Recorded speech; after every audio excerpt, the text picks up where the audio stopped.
Hi, and welcome to Alternate Average Roll.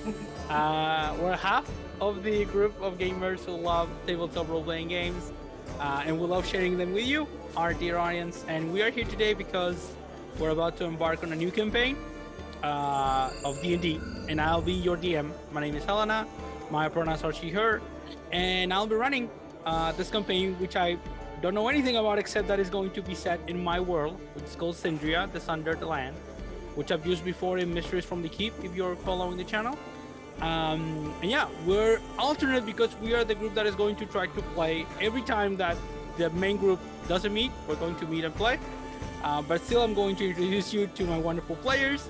And I'm going to ask each of them to introduce themselves and tell me which is the one thing that they love. What is one thing that they love about tabletop role-playing games?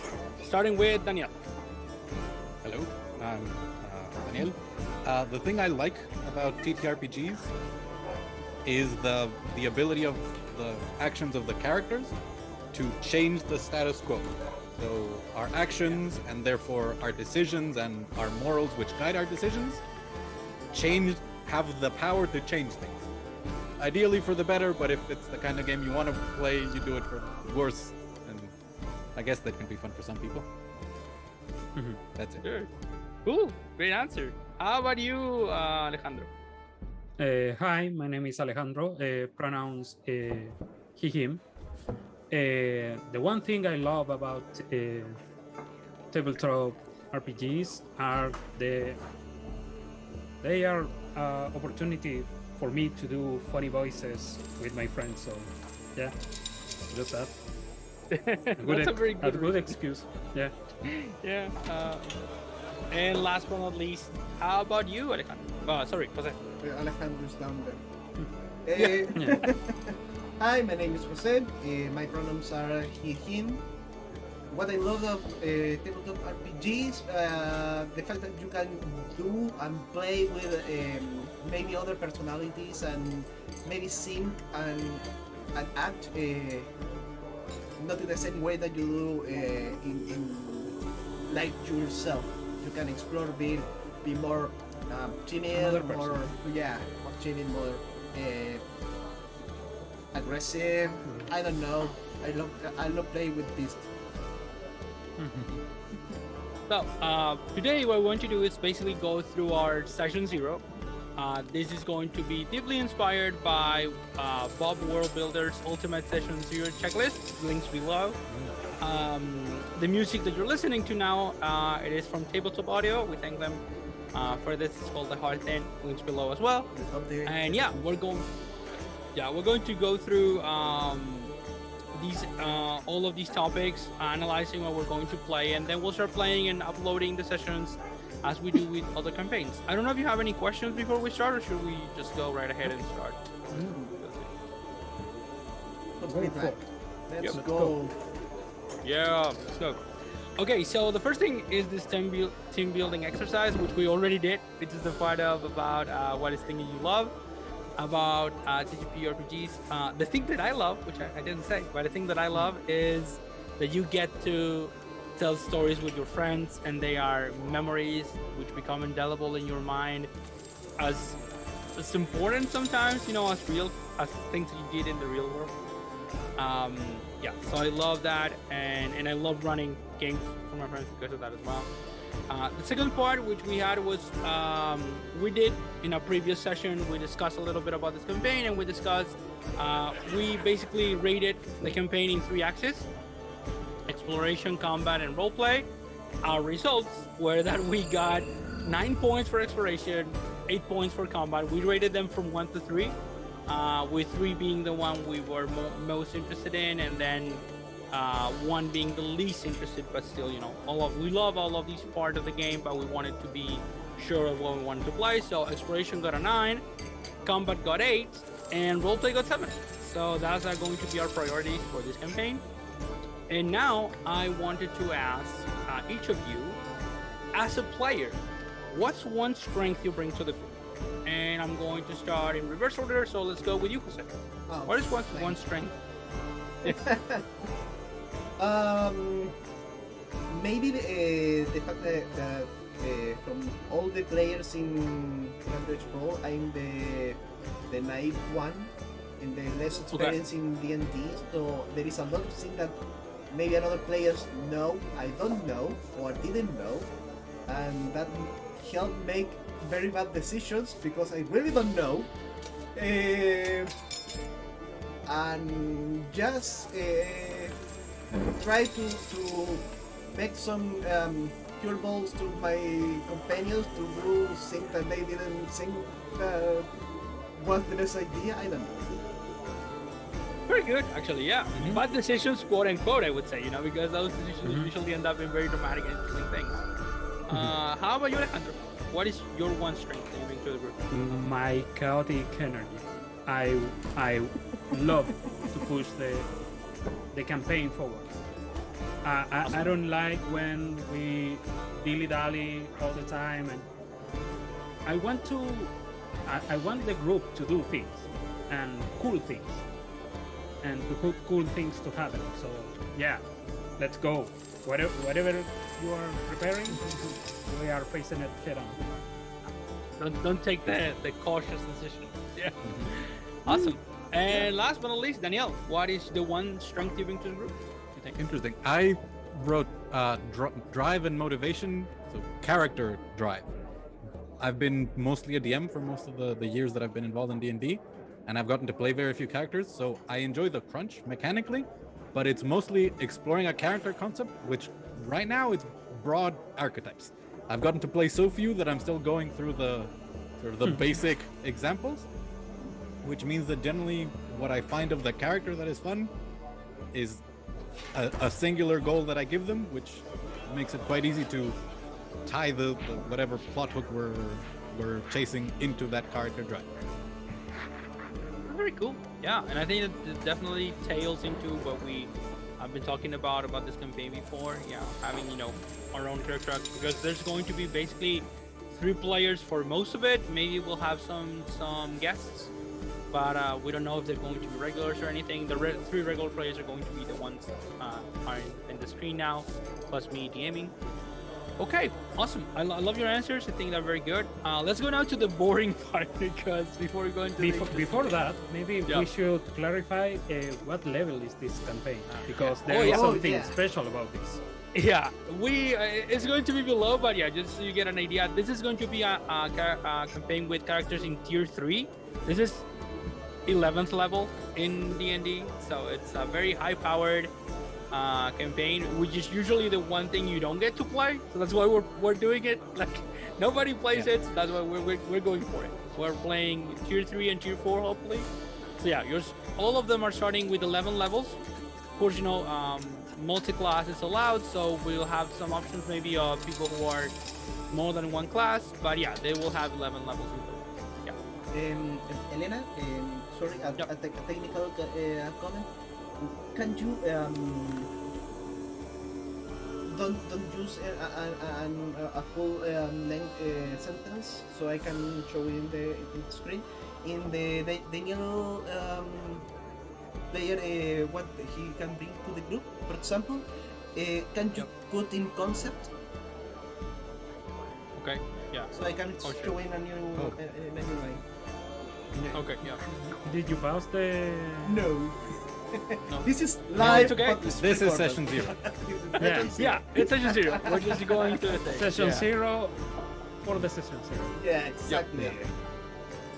And while the next point may be the boring one, I would say it's probably the most important one. The one, if we don't get right, there's no campaign.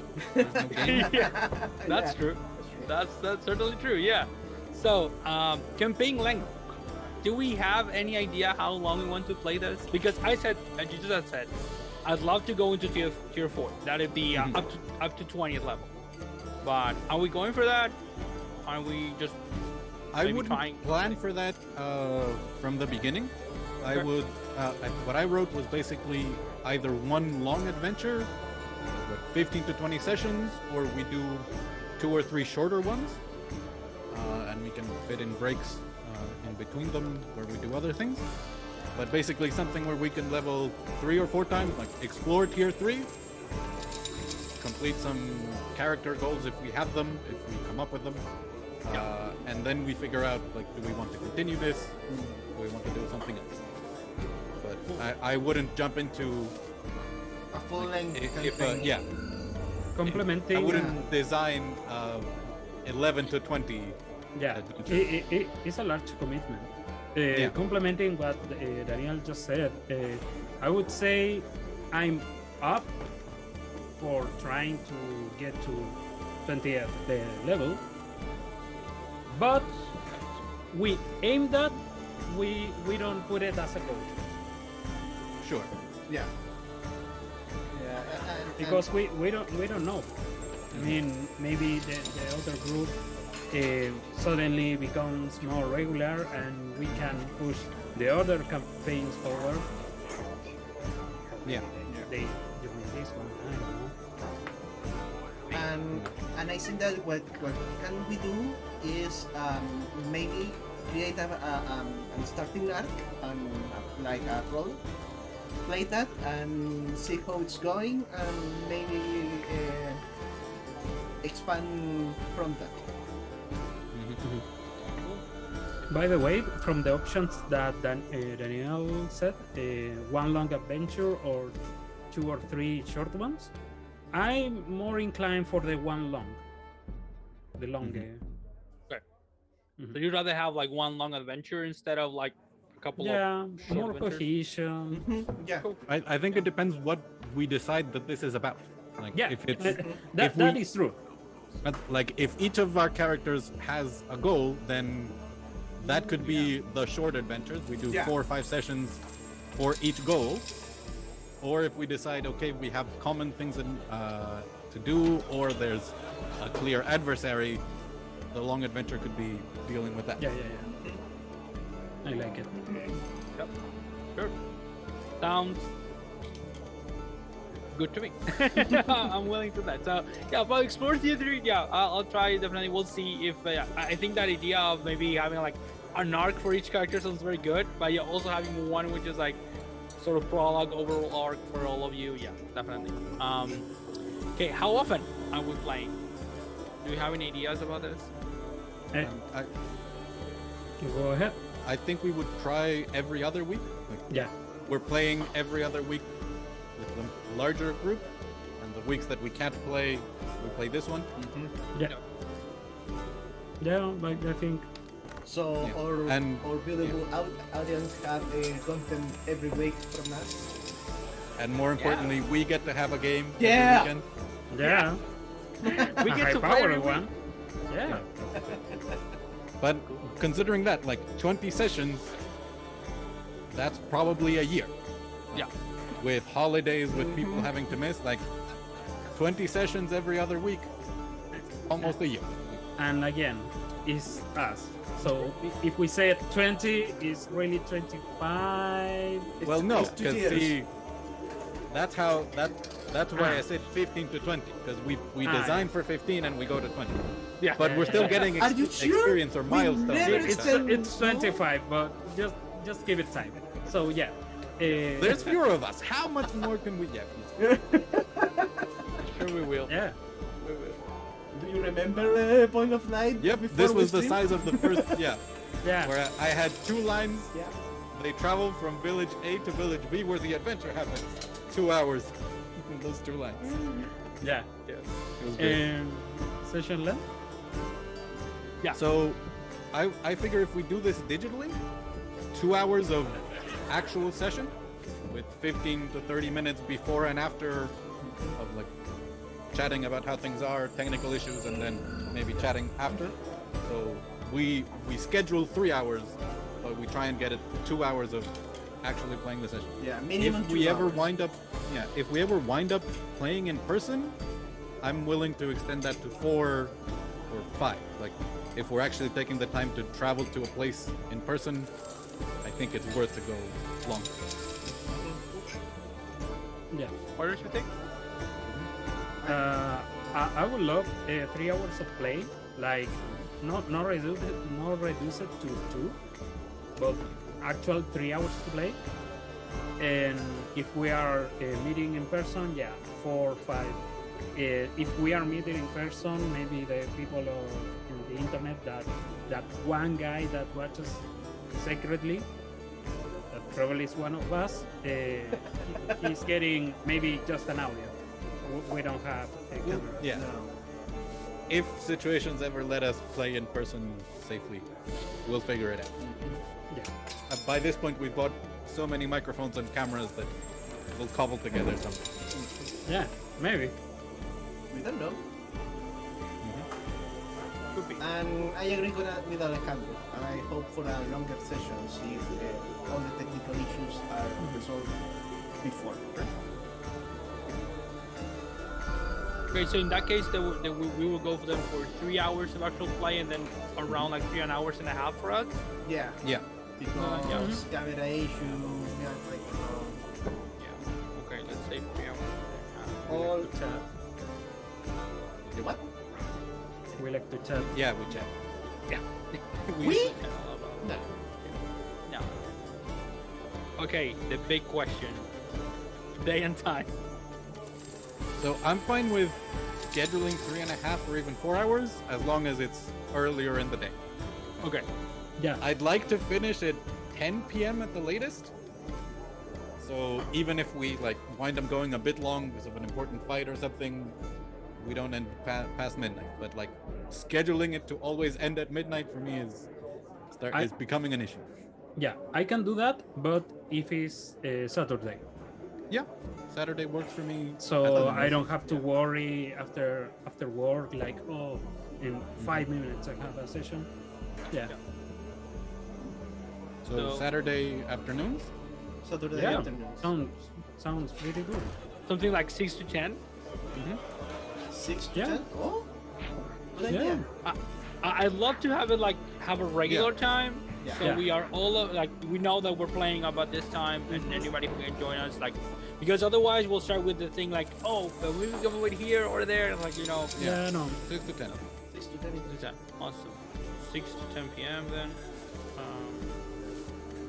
This is Chilean time for you, Yeah. by the way, Yes. for everybody who's watching. And this is the time when we are going to play, not the time that we are uploading the videos. We generally upload the videos on the Monday of the next week, but we will see with the schedule.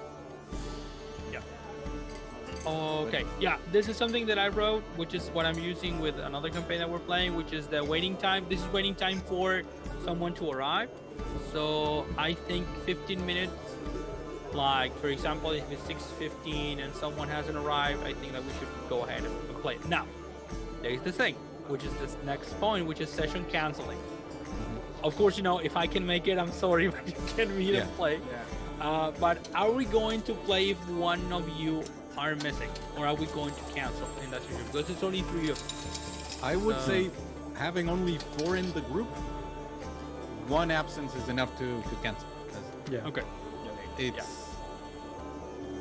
It's either going to be so character driven that it would be a shame for a person to not be there, or it's We need it in combat. yeah, And like, we are playing maybe 2 casters. yes, So 11th level characters that we I haven't don't been want that following burden. from level 1. in anyone. Yeah, So yeah. I think none of our characters are going to be like easy to run. Honestly, we are gonna struggle with these characters because this is not a level that we have played before. No. I played Yeah. a paladin at this level, and those are much easier. I don't want to play with any of your characters in this level, please. I'm the new. And I don't want either. Like, I don't want to Yeah, no. someone like, at the DM. No. Adding an 11th level character to the DM. By the way, waiting time. Well, we are saying that if one is absent, we are not playing. Yeah. But if someone said like, "Oh, I'm 20 minutes late," are we waiting? Are we scheduling? Well, Or- we have the advantage that our scheduled time is when we started to prepare the microphone, the camera, etc. Yeah. So Yeah. We have some leeway. Yeah. We tend to have a half an hour to do that technical stuff before we start to play, and that's when the chat starts. So we have that time to wait Yeah. another person Eh, to come. What I'm saying is basically, even though I agree with Elena, we need a schedule that we need to respect. Like Saturday at 6. Sometimes emergency happens, and Yeah. it's not an emergency that is gonna cost you the whole day. Hours? Maybe it's just an hour, and we can just push it, or what Sure. is stuck between us. Yeah. Basically, I think the 15 minutes, the way I interpret it is, there's been no message before this. Yeah, 3 of us show up at 6, and there's nothing from the other person. We send you a message at 6:10 saying, "Hey, are you coming?" Nothing And happens. no At response? 6:15, we go. Well, I guess no, we're not no, playing." yeah. If at 5:30 you say, "I'm running a bit late. I'm stuck in traffic, or I had to go help out my uncle do this," Yeah. and say, "I'll be back at 6:30 and log in." It's We can figure it out. Yeah. This is important. Add another person live when we are starting the game with the cameras. It's paid. So the idea is to get the setup before we start. Yeah, the stream, the OBS. Yeah, the OBS setup. So if you will game after we start, please let us know. Don't enter to the call. Let us stop. Refresh, and then we can. Yeah. Okay. Actually, I have another question because Elena mentioned that maybe the other players could join us, like some guest. I don't know. What are we doing with those? We know that if any of us 3 are missing, well, if Elena is missing, of course we are not having a game.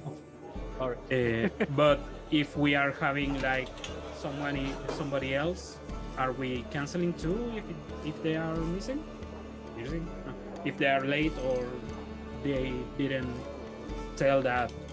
I think we have to go case by case. Like if it's someone from the main group who's used to playing with us, and we have the messaging groups already set up, we would expect the same thing. Like send us a message if you're coming in late. Let us know and that sort of thing. If it's someone like one of us has a friend that really wants to play, hears that, hey, you're running an 11th level game, I want to play, I've never gotten that far, and they just want to join for a couple sessions, then it's kind of the responsibility of whoever friend it is to say, hey man, the game starts at 6. Talk to me at 5:45.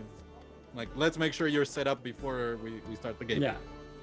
But cancellations, I know that the emergency usually happen, but the earlier that you can call it, the better. As soon as you know that, hey guys, I can't do it to 6 p.m. this Saturday. So yeah. Oh, okay. Yeah. Solid. This is the first time this session, this part of the thing has been so quickly and so well thought out, and everybody's like super reasonable. I mean, part of it is because we have another game going that has been really good about going every other week. Like, Christmas, New Year's, vacation time was messed with it, but apart from that, it's been going for 2 years now. So it's great. Pretty solid. And it's the most important part of the game. Like, it's being decent people who won't, for whom it's fun to play with. That's the basics. Yeah. Because if you have that, then you can, even if you get one game a year, it's still, oh yeah, that was awesome. Remember when we did that? Yeah, that was cool. We should do that again sometime. And then it never happens. Yeah. Then the second part is, let's actually do that again. And again Which is so far what we've managed to keep going. And that's what will allow us to explore your... We have to lay the foundation. We need this. This part is the most important. Yeah. It's the reason the other group, the bigger group, has been working so well is because that was the basis for how it started. It was a group of fans of Critical Role, and it was like, I haven't had a regular game ever. Is there anybody else out there who's like that? Me! Please. It can't be just me. Oh, okay. We'll do this. It's just us. Hey, this has been going pretty great. Hey, do you want to join in? Oh, you don't have time? Okay. A couple weeks later, hey, you want to? Yeah, let's. And we grew.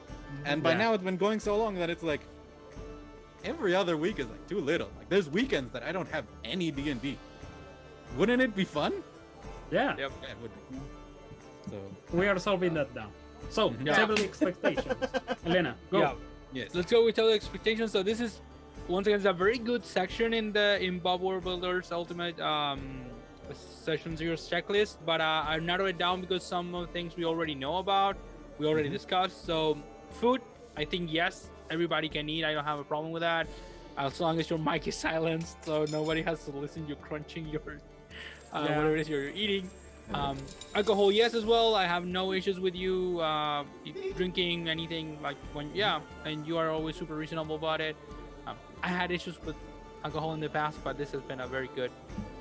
I think if it was like a 5-hour session, Yeah. and yeah, by hour 4, you're on like your third or fourth beer, I can see maybe, but Yeah, that's never the been an thing is- issue with this group. Yeah, the thing is that the sessions that I had issues with were those sort of long sessions at home in my apartment at the time. Yeah, Yeah. there was some issues with that. The point that I will say that if you need to do it, please turn off the camera. Don't disconnect from the call, so the all the setup don't change, and that's all. Yeah. Yeah. We have a good record. Like, we haven't any issues on the past on this. Yeah. But yeah, if you're a messy eater, just turn off the camera. Mm-hmm. Okay. Cool. Okay, This is something that a we controversial constantly issue. Yeah, a controversial issue in role-playing game circles. Player knowledge versus character knowledge, otherwise known as the meta game or meta pigeons. What is your opinion on it? How do you feel comfortable? What is the version of it that you're comfortable with? No meta game, a little bit of meta game. Like, are you? Do you want to? Do you do it? Are you uncomfortable if someone calls you on it? Like, let's have a conversation about that. So, I think there's the level that I'm comfortable and that I think actually would be uncomfortable if it wasn't allowed at the table, is particularly in combat, discussing with the rest of the table what the characters are doing. Particularly because we are starting at 11th level, these characters know their abilities and what they can do and what each other can do much more than we do. So those kinds of, I know character A is going to rage, jump, throw the magic weapon, and will be in position, so I better not create like a zone of fire right there, because that would mess with the other character. Like, that's something that the character would know, and that is represented by us saying, hey, can I do a wall of fire here? And the character, no, I want to get in there and hit them in melee. It's like, oh, okay, I'll switch to a hold spell or something, or I'll buff you instead. Mm-hmm. That kind of thing. Other than that, I mean, we all know D&D to greater or lesser extents, but also Elena's world is not, Forgotten Realms or one of the standard settings. So even if we know like, trolls are weak to fire or acid, Are they? I trust in the monster They manual. usually are. Yeah, they often are. Oh. For me, it's new. Either- I don't know it. Yeah. The basics for that would be like asking Elena, would our character know that? Maybe followed by a roll. And if our character doesn't know that, or the roll comes back low, I would trust that we would all follow that. Mm-hmm. That result. In the case of the combat metagame that you mentioned, I totally fine with it, because it's D&D is hard sometimes, so we need to plan some things. We can't make our turns in 6 seconds like it is in the actual world of D&D. The other part of a metagame, I divide it in like different types, because in the case like maybe Jose is exploring ahead, and whatever he finds, we shouldn't start planning on the base of that until we have Until I came back and say, Yeah, with information. I don't like that type of metagame. But in the type of that Daniel mentioned, that maybe a troll is weak to fire or acid or whatever, there is a, for example, my character could be 20 intelligence. I don't have 20 intelligence, and this is not my work. How much leeway do we have as a character to just make stuff up or use our knowledge or as a DM? Because I agree that you should say, oh, should I know that? But sometimes that could be like any 2 minutes you are asking, do I know that? Do I know that? And do I know that? So yeah, I think that's is an important question that I would ask Elena. How much leeway do we have to say just stuff? And I have a side comment that's related to what Colville says. Is he often asks the question, how would your character know that? And if we know our characters, maybe we can come up with an explanation as to how our characters know that. Okay. So that could I help would go with the actually justification. going on top of what Daniel just said. I would rephrase questions as, since my character is X, or since my character has this skill, or since I have intelligence 20, would I know that what I don't know trolls are, what are trolls' weaknesses? And yeah, I'll try. Actually, that's one of the things which I'm really working on is trying to that since you're 11th level, to use that, like to really like not have you roll for mundane things, because you should know about this thing. You should know about this stuff, because of how high level you are. Sorry. Yeah, All barbarian with a mosquito here. Yep. So yeah, that's the way I see it. Jose, do you have any commentaries about this? I had one and just forget it. Oh yeah, I remember. About the interpretation of some characteristic, like Alejandro said. For example, his character has 20 intelligence. My character have 18 charisma, and I'm more bored than a trunk. So just saying, I try to make him, I don't know, I try to intimidate him to give us their weapon. I don't always have a good comeback. I don't know how Elena does it, but usually if you are having a hard time to explain or actually said the words, maybe saying, I would like to intimidate by, and you said what course of action you would like to, maybe trying to leverage my position of privilege and blah blah blah, instead of just, I would like to intimidate. Okay. Because the other thing is, go ahead. I will When you're use, stating an action, I will use this ability to make me more terrified. or saying what approach are you doing, because that informs Elena the kind of answer you are going to get. Okay. An example that I would use in some games that I run, maybe a PC is trying to intimidate an enemy, and depending how the PC do it, maybe the NPC runs away, or maybe the NPC really thinks this guy is a threat, so it fights harder because this guy is a threat.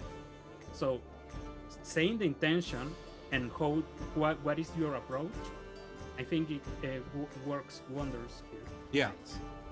When you're making a statement, you want to say the why, like what's your objective if you succeed, and the how. Whether you're lifting a boulder and you say, I'm using my brute force, or I'm using a stick as a lever, or if you're trying to persuade guards to let you in by explaining that you're trying to help, a missing child, or trying to bribe them. Like, Okay, I understand. the how and the why. But I no, continue. no, finish it. You finish the idea. Piggybacking in the question of Jose and reiterate, I don't know how much your work works. And for example, various of my character concepts are teachers and how much I can just make the stuff up. I don't know. I'm trying to explain how the magic works, and how do I work that? I'd Or say go that's- for it. Go for it. Yeah. Yeah, go for it. Sure. I'll much rather explore the world with you and maybe discover and fill in the parts because I have some ideas. Like, for example, there's a magical university in this world. And and there are major schools, which are the classic schools of magic, like the 8 schools of magic, But there are also small schools, like minor schools. And then you have like warcasting, for example, like blade singing. And all of these like not so well known or not so well developed like schools of magic for wizards, for example, and Hemocraft is one of them, one of them. So because by the way, parenthesis note, I'm allowing everything that's CR related, like any material in Talbot Theory Reborn or anything that Matt Mercer has created, plus anything that MCDM has created. I trust both Matts. I trust a lot with what they do, so I have no issues with those things. So and definitely in game, I much rather that you stepped on my toes in that way, like saying something which I have to go ahead and say, oh, it isn't like that, but I would probably go for it. Like, I'm really interested in exploring like with you, and if you have a cool concept of a teacher, go for it. Like explain the things like whichever way you want. Okay. Awesome. Whoa. I think that if you have another concept or it affects your storyline, you can correct us. But I like that idea.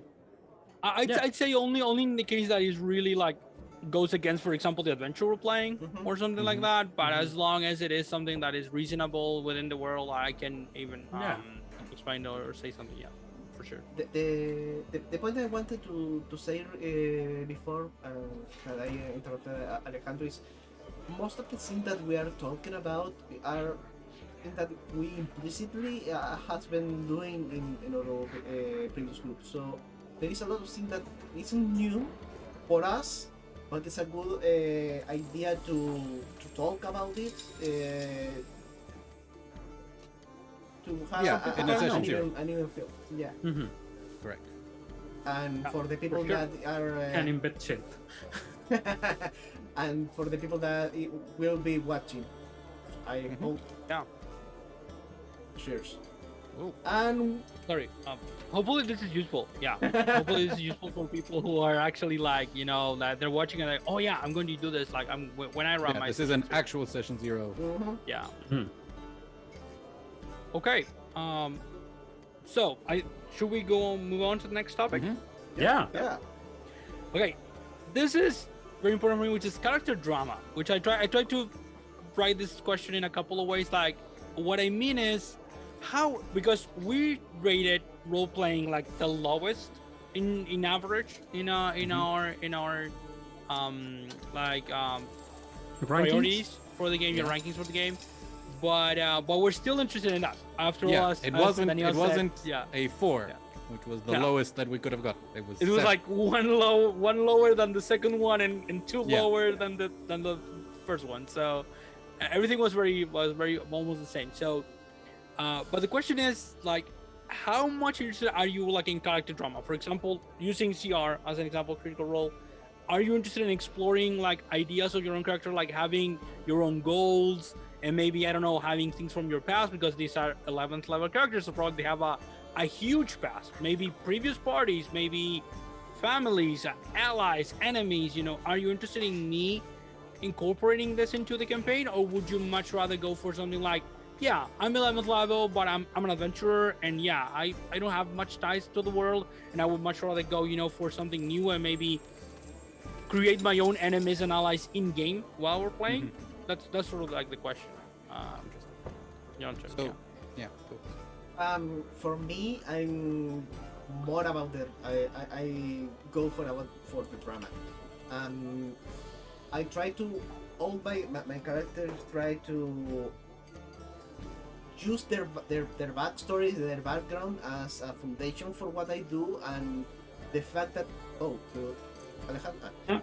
I'm listening. Okay. Don't worry. And the fact that maybe some element of that can be incorporated after in the campaign or have some consequence. I love that. So I'm open to use anything and everything that I put to you, Elena.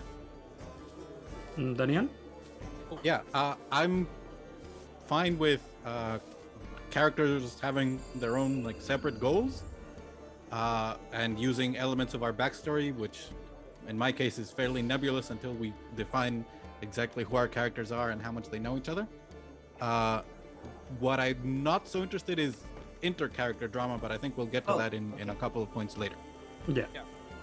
In my case, make us suffer. Like, if I giving you an NPC, use it. If I giving you an enemy, an ally, use it. But I know that the term of arc was thrown before. If we are having an arc for a character, in the case like my arc is happening, I wouldn't like to feel myself like the protagonist and the party members are just for the ride. I don't like that at all. Okay. And I know that that's usually the party dynamic, that how well they can integrate in the history and be interested in the history of their teammates. But I have been in games where I usually talk a lot and overshadow and take the spotlight, and I don't like to feel like, oh, I'm the protagonist of this. Mm-hmm. I can differ a little. I agree with you, but I think more in the way of, yeah, you are the protagonist of this arc of the story because it's your story, but you won't get only the spotlight of the story if you allow us to expand on it. We will be there to help you move the story of your arc, but don't let you alone in that. That's what. Yeah, act like a party. Yeah, and that's because that's the reason that I said that it's more like to us as a party, like we have to be invested in the history of each other. Because that I wouldn't like to start my arc, for example. I use my arc because it's me, and you feeling like you're just accessory NPC that come out in battle, or maybe I need some tech. I don't like that. I would like to, if we are having stories, we are sharing that. I have a question. Is that specifically about your character being? No. Say that we were, to make it topical with the Legend of Vox Machina. Say we were going through the Briarwood arc. Is your problem that we're doing 30 sessions about the backstory of one character and that character's antagonist, or is it you don't want to be Percy? Like you would be happy to be Scanlan or Grog. You just don't want it to be your character. I don't like that is 30 session of character backstory, and the other PCs are just there for the ride. Okay. Yeah. Okay. It's like, yeah, cool, what is watching, and that character does all the talking and all the good beat. Yeah, I get it. Yeah, and as all the background relationships with the NPCs are this one character. So more like the first 2 episodes of the show than the next 10. I like the next 10. It's good. As a show. But you wouldn't want to play them so much with this. Even in game. But like I said, I don't want the party to feel useless or that they don't care what is happening, right? I want to be that the party have stakes in the story of others. Maybe by helping me, you are progressing your backstory, your objectives, your goals. Yeah. Which happened in the show because they had a whole writer's room, so that was good. The mythical writer's room. Okay, that's awesome.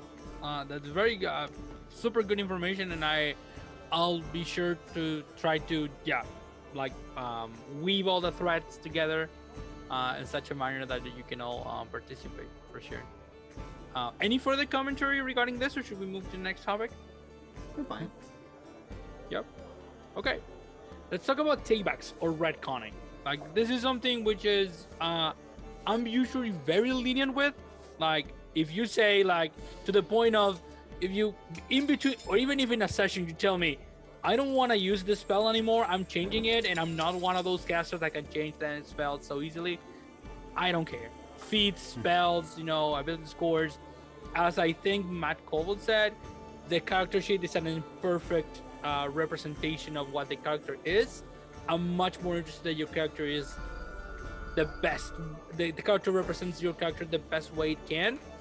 Of course, some people abuse this, but I don't have that experience with you. So, yeah.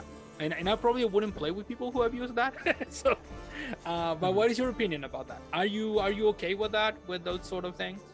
I think I'm partial because I have that stuff happening in a private game with you, Elena.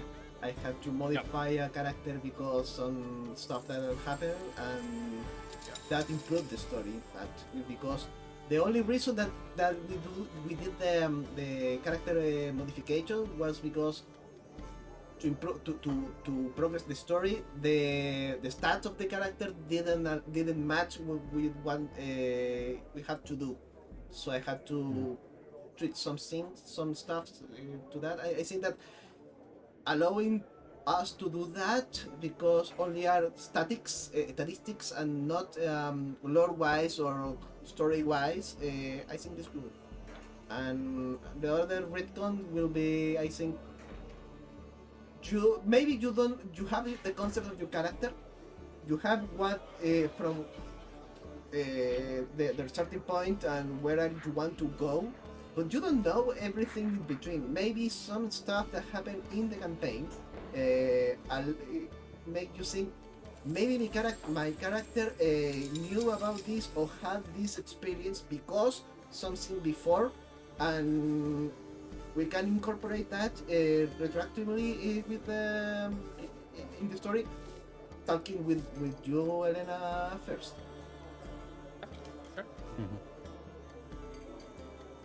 I would say that retconning is a powerful tool, but we have to use it with care.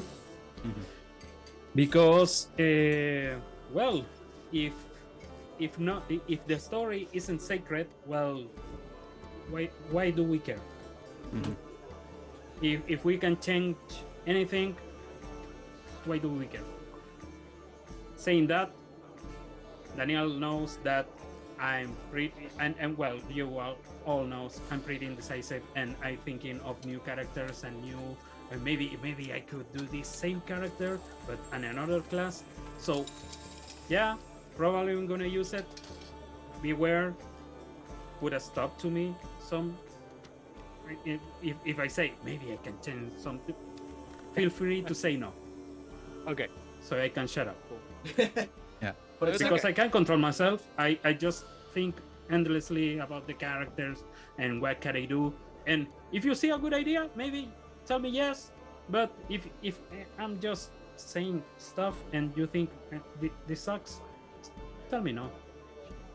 I think it's different when if you expand from your original idea than try to change it completely. For example, I have this character with this race. I won't be the next session as another race with the same character. Yeah. Hey. And we have to try to nail it on the first try, because I heard that we maybe are going to try to commission these characters. Yeah. And I would That's Trying to like get to some more from this character. nail Yeah. it from the beginning, because I love Laurent, but that character I did it in 15 minutes. I didn't plan it at all, and I'm stuck with it because the art. And now you have amazing art of Yeah. it. Yeah, yeah. But now I'm saying like, I'm a motherfucking blood hunter. Do I want to be a blood hunter? I don't know. That's what you are. because this was an adventure, a contained adventure, Yeah. not a campaign. So yeah. We're becoming more and more sincere as time passes with these things, and now we really say, yeah, it's a campaign.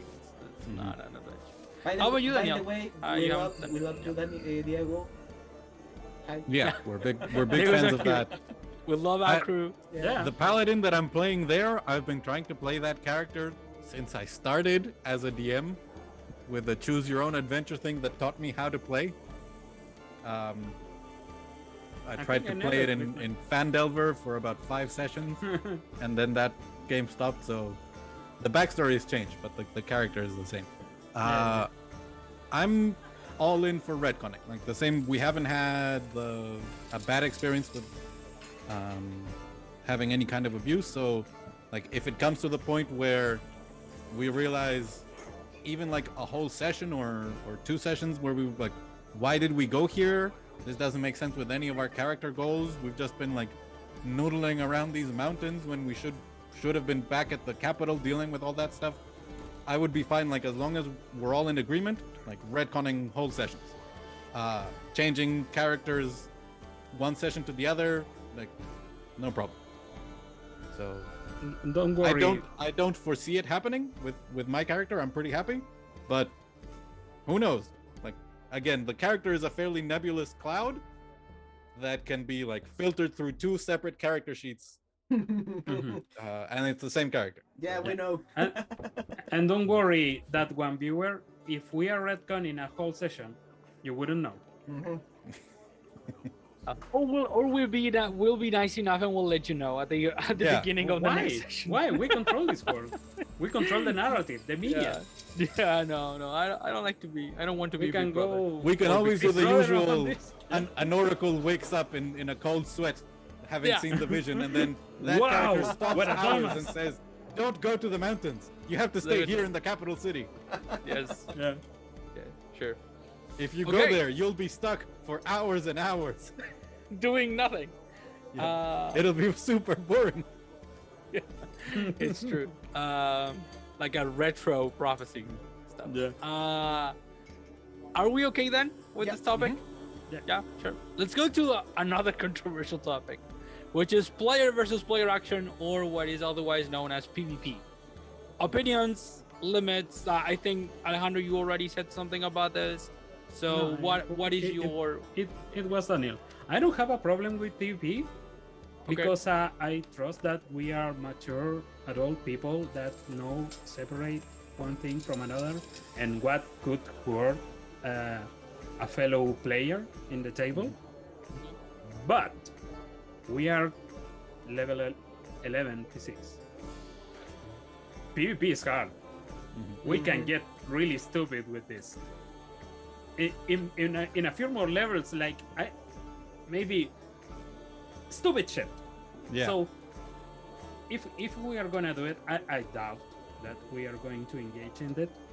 But if we do it, let's keep it simple. Don't try to go all out like dumb shit. So We can argue between PCs for loot or maybe coming to blows, but let's keep it simple, and I trust that everything's gonna be alright. my version of that is our characters can have conflict in, like, we want to achieve different goals or achieve the same goal through different methods, particularly if we wind up having sort of different moralities and different ways of viewing the world. But if it's going to be like, if it's going to come to PvP, even if it's just social roles against each other, I would like stop the game and we discuss it out of character, and we say, like, what do we want to happen with our characters? What is the desired outcome of this conflict? And then when we go back into the game, we're both moving in that direction. So and if out of character we literally can't find a way for it to keep going, we make an agreement of what's going to happen if the characters are going to split off, and like we come in with new characters to the story, or like we figure it out Yeah. out of the table, so that when there is conflict between characters, there's no conflict between players. I'm Mhm. I'm completely agree with everything that we have said. Um, I have no problem with character drama and some maybe some blows. I don't know, some punch here and there. But only if you have context and improve the story. Not because we are going to blow because we are going to blow. Uh, for example, we have a disagree, and some characters that maybe was friend before won't be anymore, but they're still a member of the team. I'm I'm happy with that. As long as the other player is it's comfortable with that too.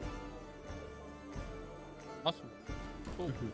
Very good limits, very good ideas, by the way. That idea that Neil said about is just stopping before rolls and having a conversation, that's so good. And agree. What absolutely, do you want from this encounter? Yeah. That is For sure. use this. That one viewer. Yeah. Use this. in your games. This is gold for you and for Yeah. free. Okay, this is not a question. This is just just to let you know. I think I've sent you this form before, which is the consenting gaming form by Montico Games. We're gonna leave a link below for you to you can have it. It's free. This was written by Shanna Germain and I think Shanky Reynolds. It's a list of topics, and you rate them between green, which is like okay, go ahead, do it. Yellow, which is like I would much rather have it like off stage or veiled, like but we don't see it in proper action. And red is like, please don't include this. I'm going to send this to you. You fill it out. You send it back to me, and then I'm going to basically send out to you a list of any topic that is controversial, so you are aware of that. Like if it's yellow, once again we can include it, but be mindful about it. Red, please avoid it as much as you can. Topics go from things like sex, bugs, like politics, everything that can be part of a campaign such as this. So thank you, Shanna Germain and Shanky Reynolds, for this amazing resource that is free over the internet. About that, Telera, is there any change in this form versus the one you sent us for The last time. the last time? Yeah. There's a new version. Okay.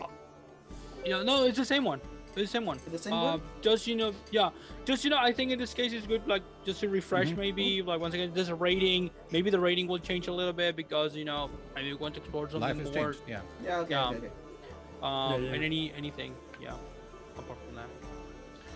I think we're halfway through it, so I recommend that we have a bathroom break.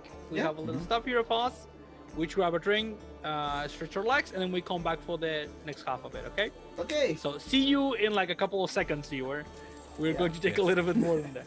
We'll be back in 3, 2, 1. 1. I said 1, right? 1. One. Yeah. And welcome back from our tiny little break of seconds for you and a little bit longer for us. So let's go for part 2. And I was going to ask you because there are two main topics basically in this part, and I think that I would like to ask you which one we should cover first.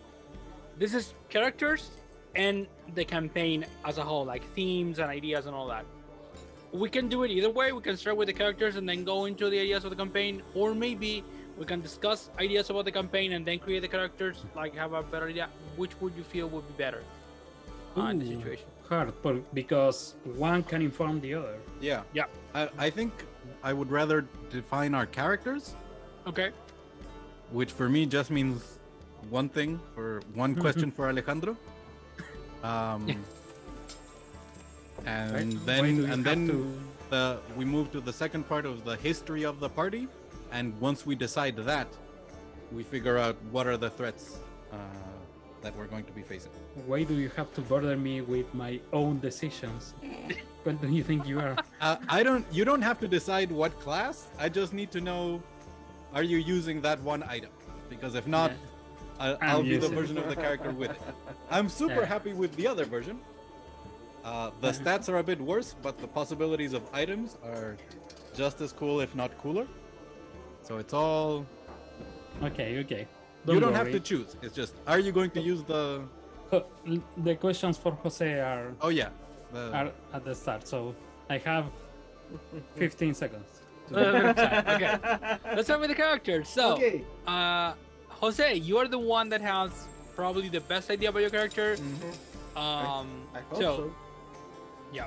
Can you tell us about your character? Yeah. Like your name, pronouns, class, ancestry, maybe background if you want to. Some of those things. The character that I'm making, it's called now because I changed the name. Is Keras. Keras. But then his full name is. Let me look at it because it's new. Kerasforo Nevma. That is Nevma, Greece yeah. Nevma. for Hornet Spirit. A character is an rogue minotaur from the subclass the Phantom. interesting.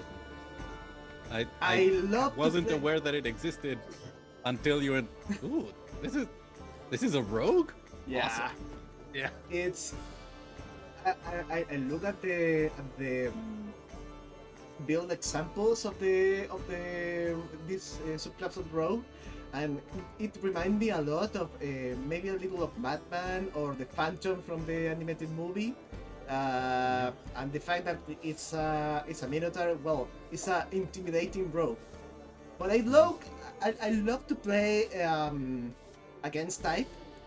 So I don't want to be an edgelord rogue. I will try to interpret my characters in another way. If we're going to detail about that topic now, I'm going to talk more. But my idea is that he won't be the standard edgelord rogue that have a really tragic backstory and everything is dark and everything it's sad and I need to be alone because stuff. Maybe I have some dark stuff in my past, but I want to do another thing over that. Cool. Sorry. Yeah. So cool. The name is actually- Keras. Keras, yes. The other name I heard actually, a term which is care lord, which is the opposite of edge lord. Someone who cares, you know. Yeah. So maybe Keras is a care lord instead of an edge lord. But yeah, I'm very interested about your character. I have a couple of questions, which are just questions about what I have like in world, which would interest you. In Syndria, there's something called the Copperwise Consortium, which is basically a group of criminals, outlaws, and the like, and they have a sort of table, which they all meet, and it's like this sort of accord of we're not going to hurt each other's business, by just being honest and open and all that. A character of your level, being a rogue, you could probably be part of that table. Would you like to be part of that table, or are you just like, nah, I'd much rather be my own person, my own bull person, and I don't care about this?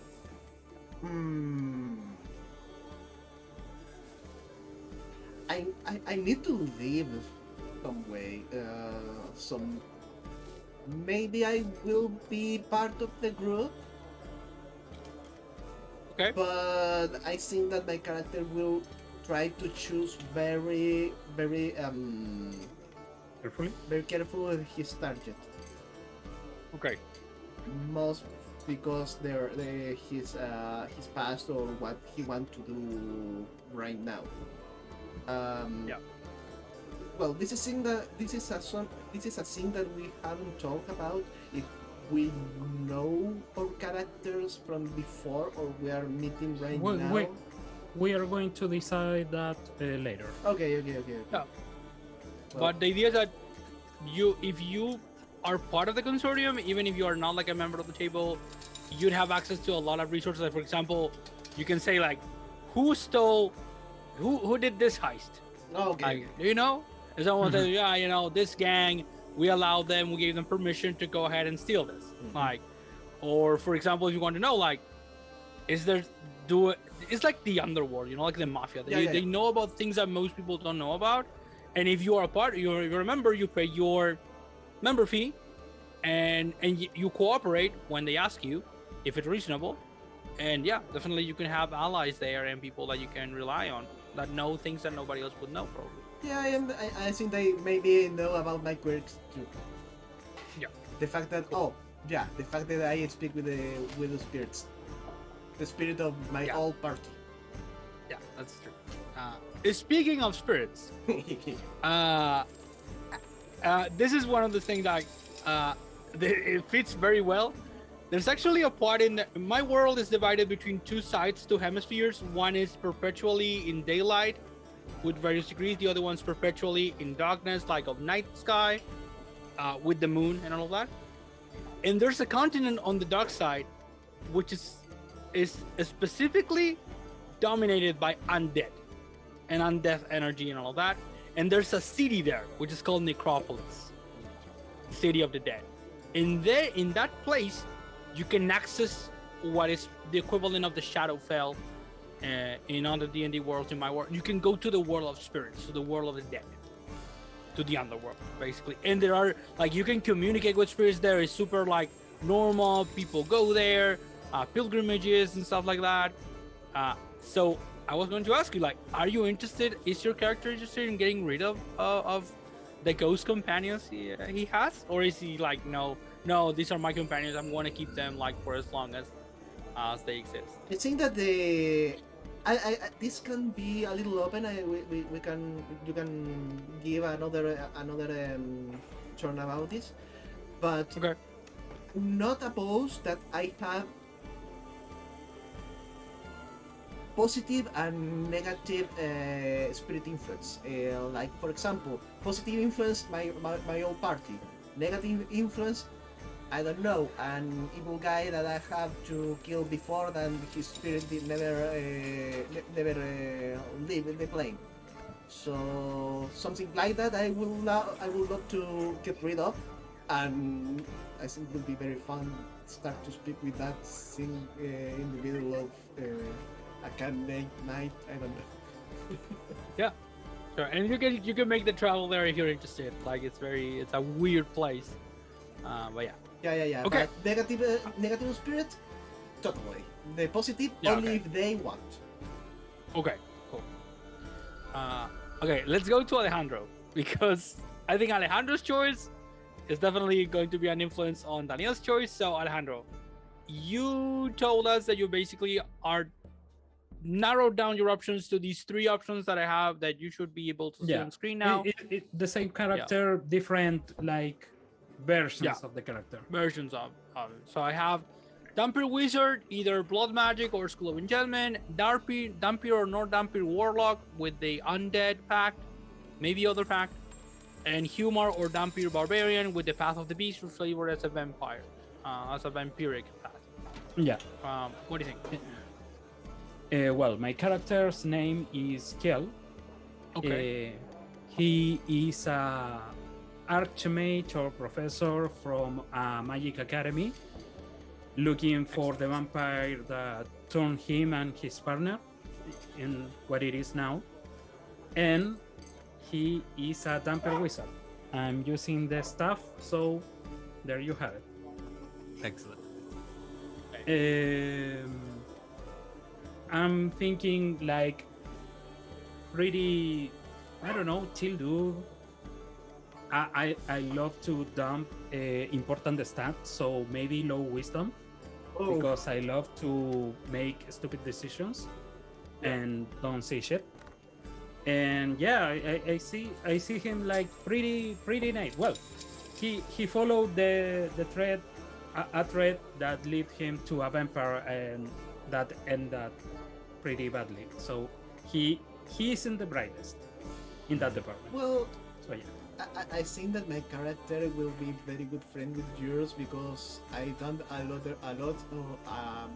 I dumped a very important stat too. I have low intelligence. Oh yeah. Okay, so is Kiel No, this is great. This is Yeah. great. Is Kiel a blood wizard? Yeah, blood magic. No, enchantment. No. Enchantment. I'm going. Okay. I'm going with enchantment. With enchantment. Okay. In that case, would you be interested in being like a senior professor at the university? The Universitas, Yeah. which is this. Yeah. Yeah. Okay, how this works in very simple terms is that there's this institution which was originally only for wizards. Now it includes other people. One of the major schools is enchantment, and the idea is that wizards define themselves by their rank, which is basically which level of spells you have access to. So, for example, if you have access to 5th level spells, you're a 5th rank or a 5th circle wizard. And in order to advance rank, to get to basically study from spell books that the university has and all of that, you go on missions, or you send other people on missions. And when they come back and they bring magic items and stuff like that, you get like credits in a way. You're able to trade them for these magical secrets. A professor that works there has access to many resources, like for magical investigation and all of that. And of course, the university expects you to have. This is like the model of university, like in the case like England or in medieval times. You're supposed to have a couple of pupils that you're training, and you offer them guidance, and you send them on these missions, and you make sure that they work for the university, and do not disgrace the institution, like trying to weed out like psychopaths and stuff like that. So that's basically your job. Like your 9 to 5 is just having a couple of pupils that see you a couple of times a week, and they ask you about magical research, or they update you on their missions that they currently have. So that's basically it. Sounds lovely. I love that. Awesome. I'm going to send you a ton of more information if you're interested about that, like how the system works, and like basically because the enchantment. Let me take a look at this, but but basically nobody's going to call you like a wizard. They call you an enchanter. You're like a high level enchanter, so you're like a 5th rank or 6th rank level enchanter. Yeah, 6th circle. So yeah, you are like probably one of the most powerful enchanters in the world. So people respect you and know your name. You could even go for being the dean of your school if you wanted to. I think I will aim to that. So yeah, okay. I love it. Awesome. Vampire Dean? Yeah. Yep. Secret Vampire Dean? Or like openly Vampire Dean? Office hours are at night. Yeah. I think maybe he tried Office to deep in the dungeons. I think he tried to be secret about it, but the truth got out eventually. You are a vampire. Yeah, I don't know how are we ruling Dampier in this world. They are I created just more as a blanket concept, I use it like vampire spawn less plus something in between, like free of control.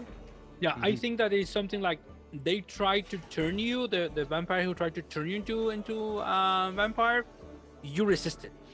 Basically, the process, some way or another, maybe there was some kind of intervention of like divine magic or stuff like that, or you resisted just with will alone, and you were able to run away before the process completed. So you have like a couple of the benefits, but you lose most of the, like, you don't have to drink blood probably, or like as the Dampier is described. I think it's a very good basis. So Okay. Awesome. Do you have sunlight sensitivity? No, Dampier don't. Okay. Because The that would only have gotten thing- awkward. Dampier has a spider climb, passive spider climb, more speed, And a the bite, biting. the bite, and in the info section it says that it has the hunger, but you can control it. Like you don't have penalties for not eating, but it is expected for the character to represent that in roleplay. Yeah. That's it in the stat block, basically.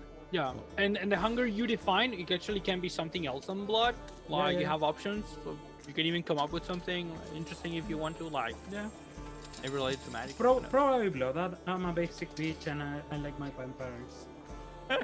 I want to see the art for this character so much now. Both of your characters. Okay, let's talk about the third character. How about Jonah Lance? Daniel, tell us about it. Definitely human cleric with the light domain. Cool. Just a human who I haven't fully defined where he started. I think that'll depend what we talk about, and we'll check like which skills we have in which character to figure out exactly which background. But basically, from a noble family, where he had the access early on in his life to satisfy his curiosity about how light worked, and began developing abilities to essentially channel the sun in various ways, and that developed, in this case, to miracles through that clerics have through the light domain. And at this point, at 11th level, he is somewhat losing his humanity, in the sense that the more he uses his abilities, the more this inner light shines through, and his skin becomes more not translucent like a ghost, translucent like he's made out of glass or crystal, and light is shining through. So like when he does a sacred flame or a guiding bolt, like stuff doesn't appear in front of his hands, it comes from within, and you see it traveling throughout, and so forth. And that's it. And he gets to use some heavier armor in the party, so medium, which is also goes well with having a noble background. But I still haven't decided if it's going to be sage or noble, depending on what skills we're setting up. But at this point, yeah, he's. We had talked about possibly using strongholds, in which case he would have a temple that would be referred to as the prism, based around channeling light. You have it. Yeah. I wasn't doing it consciously, but it may have been the Q&A where the artists talked about how they came up with the Temple of the Everlight in the animated show, where they mentioned like a huge orrery that is about having like refracting lenses channeling light into the temple. He doesn't have that. I mean, I don't know. I'd have to talk to Elena if we're doing a stronghold, what level the stronghold is, but I think that's what he wants. What he's aiming for. Yeah. Yeah. The thing that I would ask in this case is that in my world there are no gods as gods per se. Yeah. They are. What you have is what they are called the keys, which are basically they were brought by the Fae, and they are mighty spirits, incorporeal beings that they are keys to some knowledge, some secret occultist knowledge. And that's why you get access to this divine magic. The divine magic is basically, I have access to it because I know secrets about reality. Like, the code of reality, basically. That's the idea. And what has developed in the past 1,000 years or so is mystery cults that normal people go into, they initiate, and they try to learn a little bit of these secrets. Some of them, like the minority, turn into clerics, like proper clerics. Most of them just, are happy going with the rituals. For example, I always use the example of the lovers, because these mysteries are based, or keys are based upon the tarot, the major arcana of the tarot. So for example, if you want to get a partner, or if you are feeling lonely, you go to the mystery, the mystery cult of the lovers, and you say, hey, I'd love to, get a partner. What should I do? And they say, give us, come on in, give us a little bit of an offering. I will help you to get, well, the lovers will guide you. Cupid will guide you. You will get a partner in the future. You will get a loved one if you want to. So in your case, since you're so high level, I think you could either be like one of the leaders of such mystery cult, one of the most respected figures, even like a living saint of sorts, or because you have the temple, you could even be like I don't know, independent. Maybe you are like, I'm the one that really understands the sun, and no one else does. Like all the mysteries they are wrong. Like I do understand it. So yeah, those are some of the options that come up in this situation. I think I would define that based on how we define the party and where we're going to be playing. Like, if we're going to be in an area with more cities, then living saint would be awesome. Like having a position of authority, but not being tied down to, I have to stay in the city because I run the church. Like if we adventure here, great, but I can't really go elsewhere because I have to be back here to lead services, or that kind of thing. Or if we wind up playing in sort of a post-apocalyptic setting, maybe there are no, and like this is an emerging mystery cult. Yeah. Cool. Awesome. And one last question, very simple one, because you told me something about this. Is it going to be Jonah Clerk or Jonah Clark? I think I have to depend if I'm leaning into the noble background, in which case I'll probably change the last name, or if it's more the sage stuff, in which case the last name might not even matter. Like he's left that part behind, and we can come up with a cool family name later. And If it helps you, I checked some backgrounds, and maybe I'm choosing Sage. Sure. I could also like choose Acolyte, depending on like what we're going. I just choose mine. I have the hunter one. Oh, the haunted one. Makes Yeah, sense. the one. Very good. Yeah, Very cool. makes sense. Totally. Okay, we're ready. This party looks awesome. I want to see pictures of them. Images, drawings. They all look. I mean, pretty cool. I have the hero forge. Yeah. Yeah, we have to settle for that. For now. For now. Yeah. Yeah. Let's talk about party formation. So the big question, which is not a you must, you could get together like in this for this like adventure, like this could be the first time your characters meet.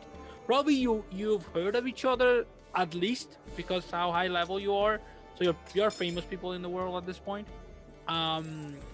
So do you know each other from before? Have you been a party before, or are you like you're just going with a blank slate for this adventure campaign? For what I create, for what I single of mine, I know that my character had a party before. He lost his party before, but it's, and maybe he have a reputation as an assassin, as a phantom. It's Batman, but it's not the real he. And if you found him, I don't think that he had any problem to be with you for a lot of time, so it's open to you if you want me from before or right now. I think that will make more sense with his quirks that you know about him before. The fact that he speaks with spirits and maybe someone possessed him to make another stuff that he normally can do. I think will be more agile in the story that start to introduce that with you. Okay. You have a pet problem. Yeah. So Okay. I'm going to see that. Maybe pause the recording. Oh, Maybe okay. talk. I'm going to stop this for 3, 2. I said one, right? I Yeah. can't remember. Say one. I think you did, but I don't know if you pressed the button or not. Okay, welcome back again. We're going for the last part of this session 0, and we have been talking about the characters. I don't know. We were talking about if you know each other from before. Any ideas about this? I think both Alejandro and Daniel, you haven't said anything about this. So my preference would have been that we've known each other for quite some time. Like it doesn't have to, probably not level 1 because some of us weren't very remarkable at level 1. Maybe 3, maybe 5. Considering Jose wants to have had a history with a previous party, maybe we're level 7. That still leaves what would have been like 15, 20 sessions between level 7 and level 11. Like the end of tier 2 until the end, getting to the beginning of tier 3. So we would have had 1 or 2 big adventures as a group together. We would still know each other and what we could do. I was thinking that during my previous adventures, like from level 1 to X level, is when I become a vampire Mm-hmm. and the whole vampire stick happen. So yeah, maybe level 7 sounds like a good point. Uh, I don't know doing what do we came across. I know that my character, even if he end up being the dean of this whole like, oh yeah, enchanter, blah blah blah, he's leaving. Like he goes around and he doesn't care because, like Elena He's said, got tenure. he needs to advance and take on adventures and stuff to progress and get access to the rest of the academy has to offer. Just so we're clear for all of you, but especially but this applies to all of your characters. Whichever quote unquote boring part of the game we could have is going to be downtime. So for example, most of the teacher part, unless you want to play it in game, is going to be downtime. Like, what do you do? Like, I went 2 weeks, give a couple of lectures, caught up with the pupils. I'm ready to go on an adventure again. Like, you're expected to leave the university. They don't expect you to be there all the time. The same with you, with your character, with Keras. Jose. Like, if you even if you're part of this, like, you have your own initiative, you do your own things. And in the case of Daniela, of Jonah, even if Jonah is the leader of a church, I'm not going to have you play like or being tied down by that. You would still be like pretty free to go about, because once again, you're too powerful. Like in this case, nobody expects you to remain in one place for long. So, and yeah, probably a good idea that I have, if you want to get together before, would be like something like beginning of tier 2. Maybe you got together something like, I imagine, like 6th level, and you got together because there was a threat to an important region of the world, like continent maybe, and you got together, or like a nation or something like that, and you wanted to go and help, and maybe because of different reasons, maybe you were looking for your vampire, the sire. Yeah, That's something I wanted to ask about. Like, yeah. do you so this establishes some character goals? My character wants to complete the relic that he has, the prayer beads. Jose seems to want to atone for his past. I don't know if he's going to define an evil antagonist in the past that he now has to defeat, or an unfinished task that he has to complete for the spirits of his party, maybe. So, but your character clearly has the vampire that turned him and his partner. Do you want to have already dealt with that? Are you No, you have a lead but you're not powerful enough to go for it? No, or are you still like searching? I'm certain I don't have a lead. Like, if I had a lead, I already exhausted, and Okay. it didn't come to anything, or maybe something too vague to continue. So I'm still searching, and I'm leaving that for later in this stuff. So I mean, the obvious question is, do you want that? Because we're now at tier 3, where a vampire or vampire lord could be a feasible threat that we deal with. Do you want to explore that in this? However, No. Or would you I want to would leave say it for later? For later. Okay. I know that Elena can figure it Yeah, out, something give like the vampire up some. the CR, or just Yeah, plain don't worry. the I vampires. have very nasty vampires. Yeah, we know. No, I have even nastier ones. Yeah, I'm not even throwing you the nastiest I have. Yeah, there are pretty cool vampires out there. Yeah, I think yeah. So I mean, in that case, it would make sense that perhaps exploring similar threads, like maybe you heard of some undead attacks that you thought, oh, maybe it was a vampire, and you were exploring it.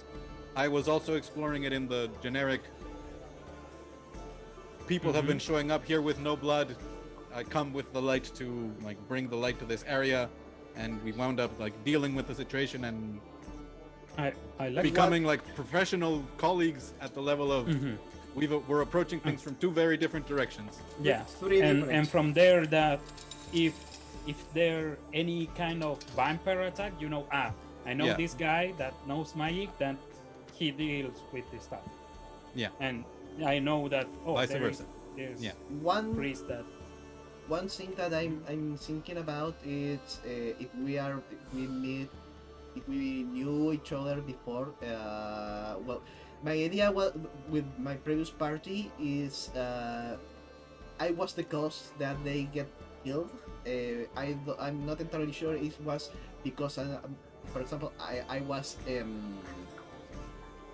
kidnapped by a necromancer and they rescued me, or maybe he was a previous threat and you find me there. I have a little back right now. I don't have a very clear idea, but the point is that maybe you found me maybe in that time when I lost my previous party. Mm-hmm. Yeah, that could work. yeah, I think so. So the group is already a party, like in the sense probably like you know each other, like colleagues or professionals in the area. Yeah. And you're like, you know, yeah, Mhm. if I want to do this, I probably go to him or anything like that.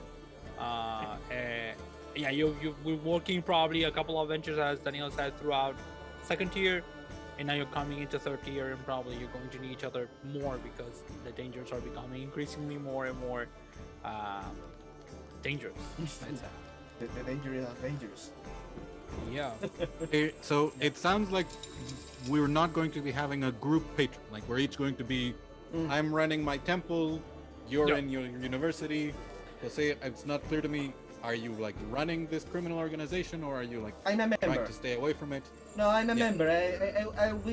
I need the job. But basically, I need Yeah. the job. But if I can if I can choose who will be my target, I will try to choose. Okay. But So it sounds like we don't what- have a group patron. No. No, and it's okay. I think your characters are cool enough that you could get if you already worked together before, like it's as you say, like Avenger style. Yeah, Yeah. the group comes together and you do the thing, and that's pretty much like amazing in its own right. We are the Justice League. I'm Batman. Yeah, cool. Sure. Yeah, sure. I'm Green Uh, Lantern. Yeah, cool. Yeah, I love it. Yeah, Can we be the Avengers? Because I wanna be Blade. yeah. I was thinking Sure. about that. By the way, we were having discussion So I'm before Captain about Marvel. what does your character know? Yeah. I think in this situation, I think Kiel is like the leading expert in the world on vampires. Like you probably know more than anybody else in the world about vampires. Like their weaknesses, their supposed weaknesses. You know their abilities. And so- I know that I haven't like set in stone this because but the way I'm seeing Kiel is he's not like, oh yeah, we have to kill the vampires, they are terrible. Okay. He's looking for his sire, maybe for some revenge, but maybe like I don't know, maybe this is good. Maybe we can work with this. Cool. I love it. Even more. Okay, awesome. Maybe we can turn into full vampire or Did you watch- alter it. Have you watched X-Men First Class? No. So there's a very interesting relation with Magneto and sort of the villain who made him who he is, where Yep. they have the same goal, but he hates him. So it's like, I'm going to kill you and do what you were doing better. Better. Yeah. So something like that, but nicer. He's like, oh yeah, maybe I mean, Keel He- seems to be a good guy, so I mean, Yeah. he wants to drink blood, but he's managing that. yeah. Wouldn't it He- be great if everybody He had asked these benefits? nicely, like maybe Yeah. give me your blood. No, Blade or or D, Vampire Hunter D. Yeah. That's all good I stuff. mean, yeah. Interesting. Oh yeah. By the way, if you want to, this is open to you as well, Jose, for Keras, for Kiel as well. Kiel could have a tower, like a mage's tower, like inside the university, like and from the Stronghold and Followers, Matt Colville's book. So if you want to take a look at that, I'm going to research now, and you could have a keep. In this case, Keras could have like a keep of lower level thieves or other people like in that sort of business that they work pujas. for you. Yeah. Yeah, they work for you, or they report to you, or they you're like patron of a group of thieves, like you protect them in case the law becomes so hard. I Stuff like that. have a name for my kid. The Labyrinth. Awesome. Yeah. Which one is it? Do you The want to Labyrinth. really hear or? Okay. The labyrinth. Yeah, of course. Perfect shit. Yeah. Mhm. Awesome. A question Okay. about my Yeah. character, actually. I don't know where is the academy located, and you can help me with this. What Yeah. language makes sense that I should know, aside from common? I'd say anything you're interested in. I would open it to you. Like Yeah. you can have like any because the university is everywhere. It has like different. It's like one university but different like locations in the world Mhm. depending on your We are school. a franchise. Yeah, of course. The people, the necromancers don't want to be like side by side with the abjurers. Like they hate each other. Yeah. No, necromancers should be far away, in the land of the dead. We don't want them here. Yeah. Like, the abjurers want to be in the cities, places which when they can, rent In the their Temuco powers. campus. There are Yeah, the sure. necromancers. They have campuses and all that. Yeah, sure. So yeah, probably your in this case enchantment. I think it depends where it should be in which of the sides, but the barrier, as I said Yeah. before, between is Whatever language I want. yeah, and you can go even for the weird ones if you want to bring in some secret language like Druidic or Abyssal or stuff like that. You can know them because of Mhm. your large experience in the world, and you would probably consulted Okay. and learn a lot from Jones. So yeah, About Minotaur language, I would Yep. love to be Greece. I don't know anything about Greek, but I think that We'll make do. wise have a lot of sense. yeah, makes a lot of sense. Yeah, sure. I was inspired by that too, by the original story. So especially by the House of Asterion by Jorge Luis Borges. If you haven't read it, that's the best short story I've ever read, and it's the best Minotaur short story I've ever read. So yeah, that's for a viewer. Okay, I think any other questions before we move on to the campaign framework? I don't think so. Trying to sing. No. From the tip that work with from me that we will help. I think that well, you will know me before. We talked about this, Elena, before. Maybe the group will be some kind of Robin Hood. No. Yeah, I think that's the kind of chief that will work with me. Probably they're like your merry men, Yeah. stealing from the rich and giving to the poor and all stuff like that. The privilege and working like. That's And it. you're the leader, like the Robin Hood that doesn't appear, until like a really big threat appears now. So yeah, awesome. And I will Any other? and I will show and Yes. say, "Do you want a high school?" Yeah.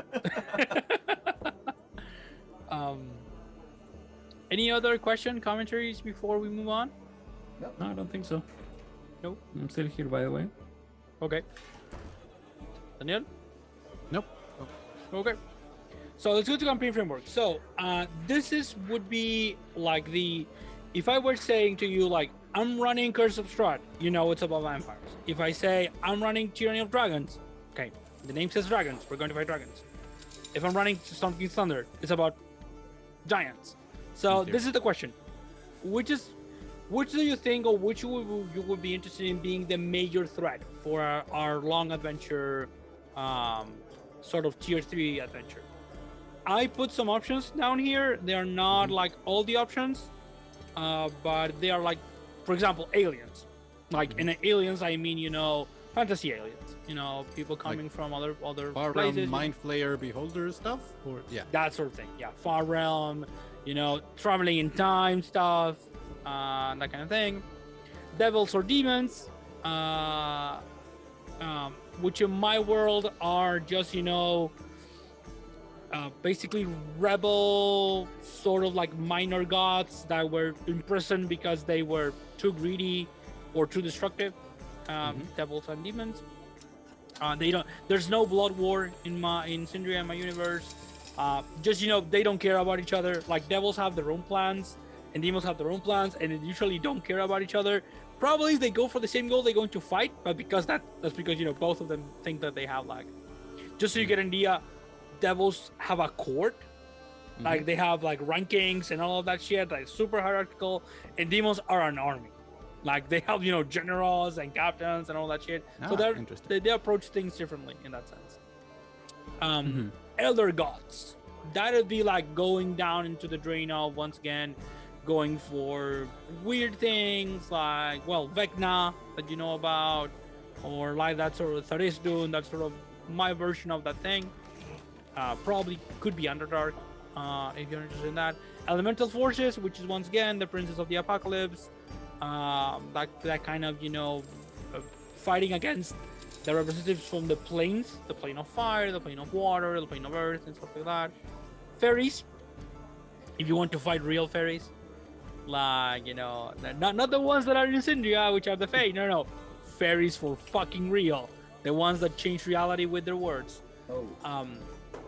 Nature, I put it here because there is a continent in the world which is basically like all of the giant monsters you can think of.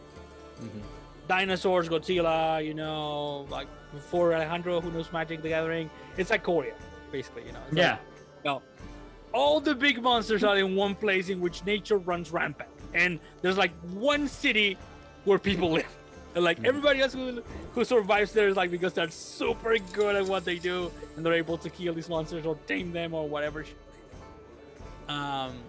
Social upheaval will be much more of a campaign, probably around cities, stuff like that. Maybe problems with kings and queens, emperors. There's a lot of internal struggling going on, of course, in the world because it's interesting. There's drama there. Probably, I think this case would be something closer to what Matt Mercer did with the Shorehas and the Empire, the Dundalli Empire, that sort of thing. Undeath, as I said before, there's a whole continent in my world which is about undead, and there's a lot of shit that could go wrong there and could spill into the other parts of the world and other options. So, do you have any preference in this situation?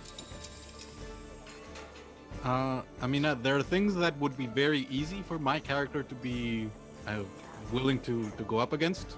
Fiends, of course. Far realm stuff, depending on how they show up in the world. Evil gods, sure, although probably that's more actual fighting the gods would be more tier 4, but there's always powerful cultists and doing stuff like that. Elementals, again, sure, if they're invading or messing with us. Fairies, it sounds strange. It would be weird. So that could be fun. Nature and social upheaval, it would very much have to depend on what the cause of the conflict would be, because that's something where my character would be fully willing to either try and do his best to prevent any kind of conflict or join the side of the threat. Depending on the cause, it would be like, you know what, you're right. Like this kingdom makes no sense. Like we should just get rid of this palace. Like, bring the guillotine. Yeah. Undeath again also depends on the method, particularly where you mentioned that it's not like we would have zombies coming up out of the sewers to attack the city. It was like there's this area of undeath where they're like recognized and known as a thing. So it would have to be like, what's the source of the conflict? So in that, for me at least, it's more about what the theme is. So, like the ones that you have there, a theme of discovery would be fun in the sense that it would help us with the exploration, which came out as the highest point of what we wanted in the thing. Apocalyptic, for me, ideally would have to be us trying to prevent it. Like one of the other gods is about to emerge, we have to stop it. That's a classic. Or if we're doing post-apocalyptic, that we're rebuilding. Like we're working to establish, like the dean is trying to establish a center of knowledge and a wizardly order, establish a mystery cult, like set up the criminal underworld such that it has its own rules and it's fair and it provides kind of justice that the law can't because there's no infrastructure for it, kind of a thing. And to me, mystery,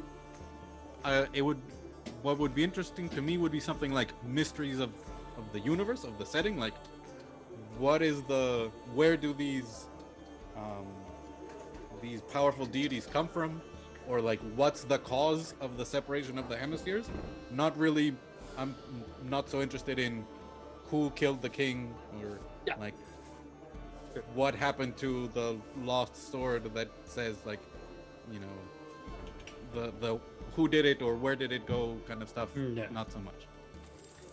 Horror seems difficult with this character because it's built to be very self-assured and very powerful, and that going in with a personality like that into a horror campaign is like difficult in that regard. Yeah. I would like to ask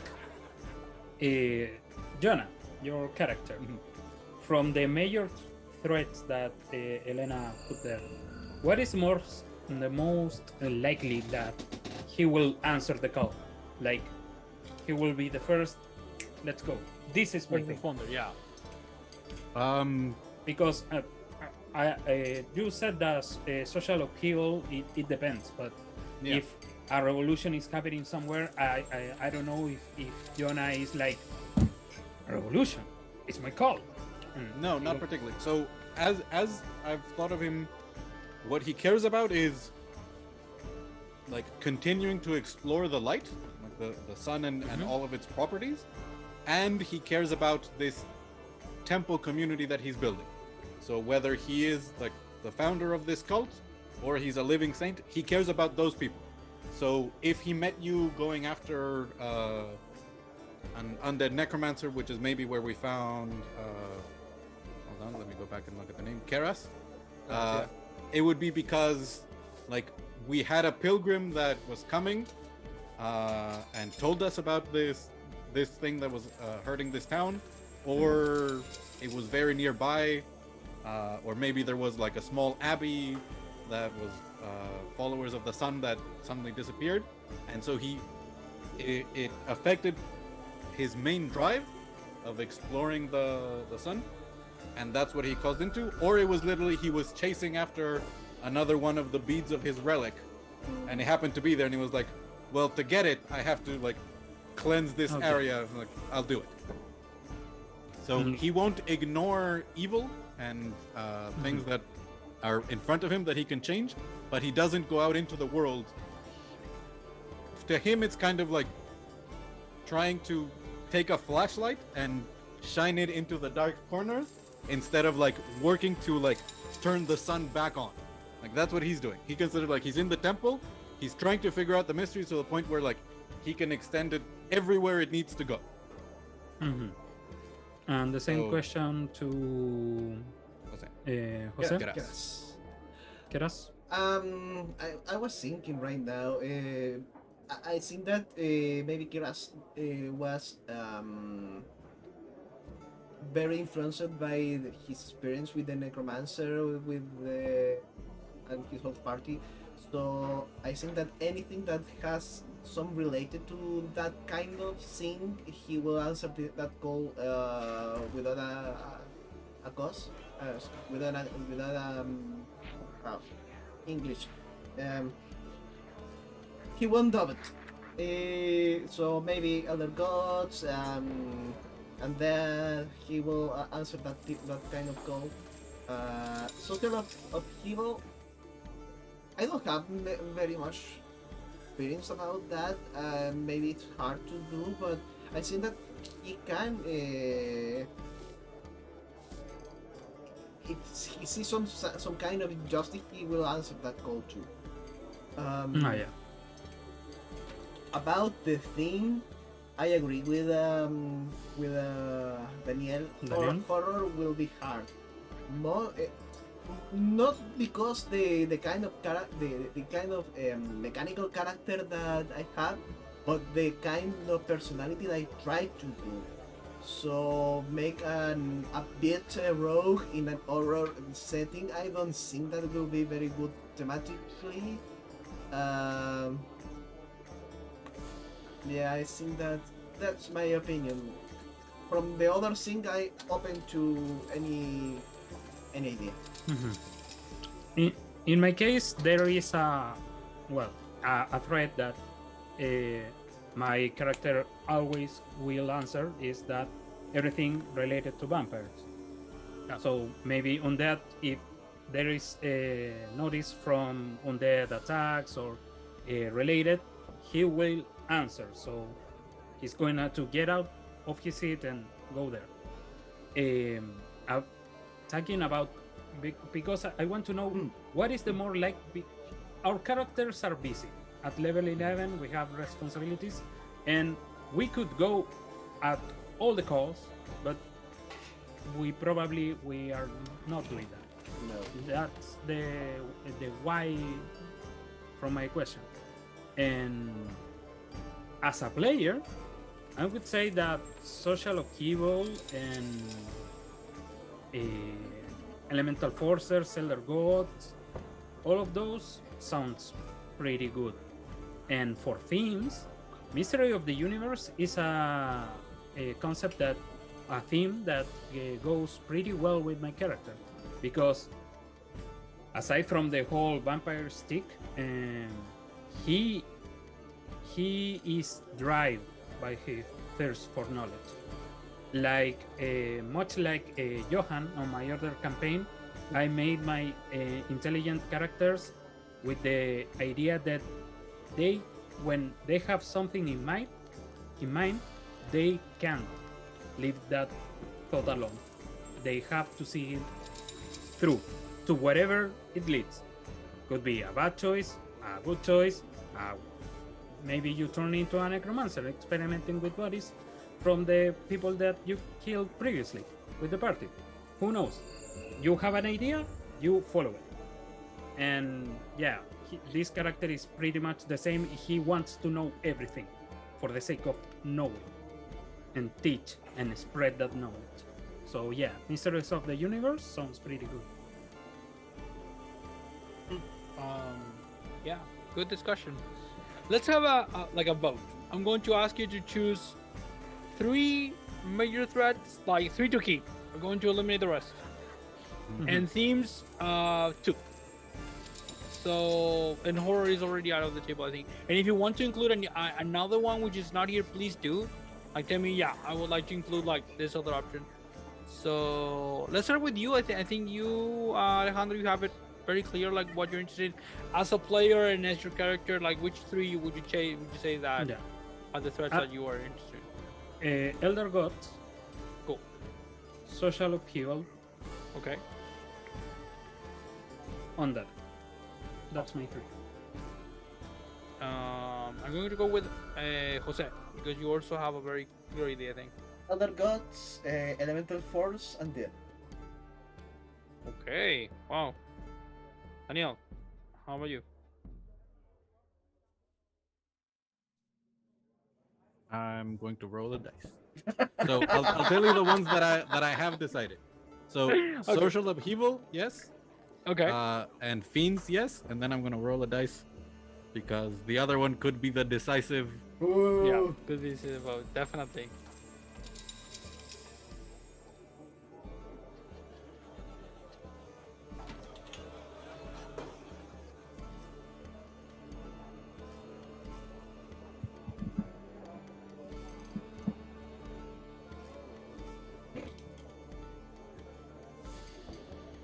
What did you roll? A A 6, picture. but it was upside down on the screen. Okay. So I just said undead and social upheaval. No. Yeah. No, I said social evil fiends? and fiends. Yeah. Yeah, social upheaval and fiends. So yeah, the 6 is elder gods. Okay. Higher would Okay. have been undead. Yeah. Elder God is winning, but we have both social upheaval and undead with 2 votes as well. What I'd say is that what I could offer you in this situation is I could write pitches for 3 campaigns in this case, and maybe with a better pitch, like having an What it idea would- of how what it would be. Maybe we can vote again and go for one, or just decide that we want to play this one, and then I'll Sounds prepare. pretty good. Yeah, Mhm. because I think I'll give priority to other gods, of course, but I think those other 2 also make sense. Let's talk about themes in this situation. Let's start with you, Daniel. Okay, You were last. 2 teams. two things. Two themes. Yeah, I think two themes would be good So- because I would go with discovery okay. and post-apocalyptic. So the Awesome. rebuilding. Mm. Yeah. Let me define that. Yeah. Mm.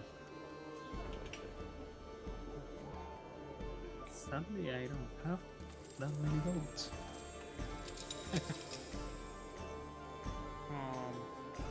Okay. How about you, Jose? Discovery and mystery. Okay. Solid I, choices. I was thinking about political intrigue, but because rogue maybe have more sense, but political intrigue, no. Have more sense as a character, but not as a player. Okay. Yeah. We don't know the nature of the apocalypse in the post-apocalyptic, right? No, probably not. You will Okay. probably go to a region. This is not probably like a whole world thing, but a whole continent, maybe like that sort of thing, and you have to go there and like, well, what are we going to do? Like in the Okay. case of possibly, yeah. I would say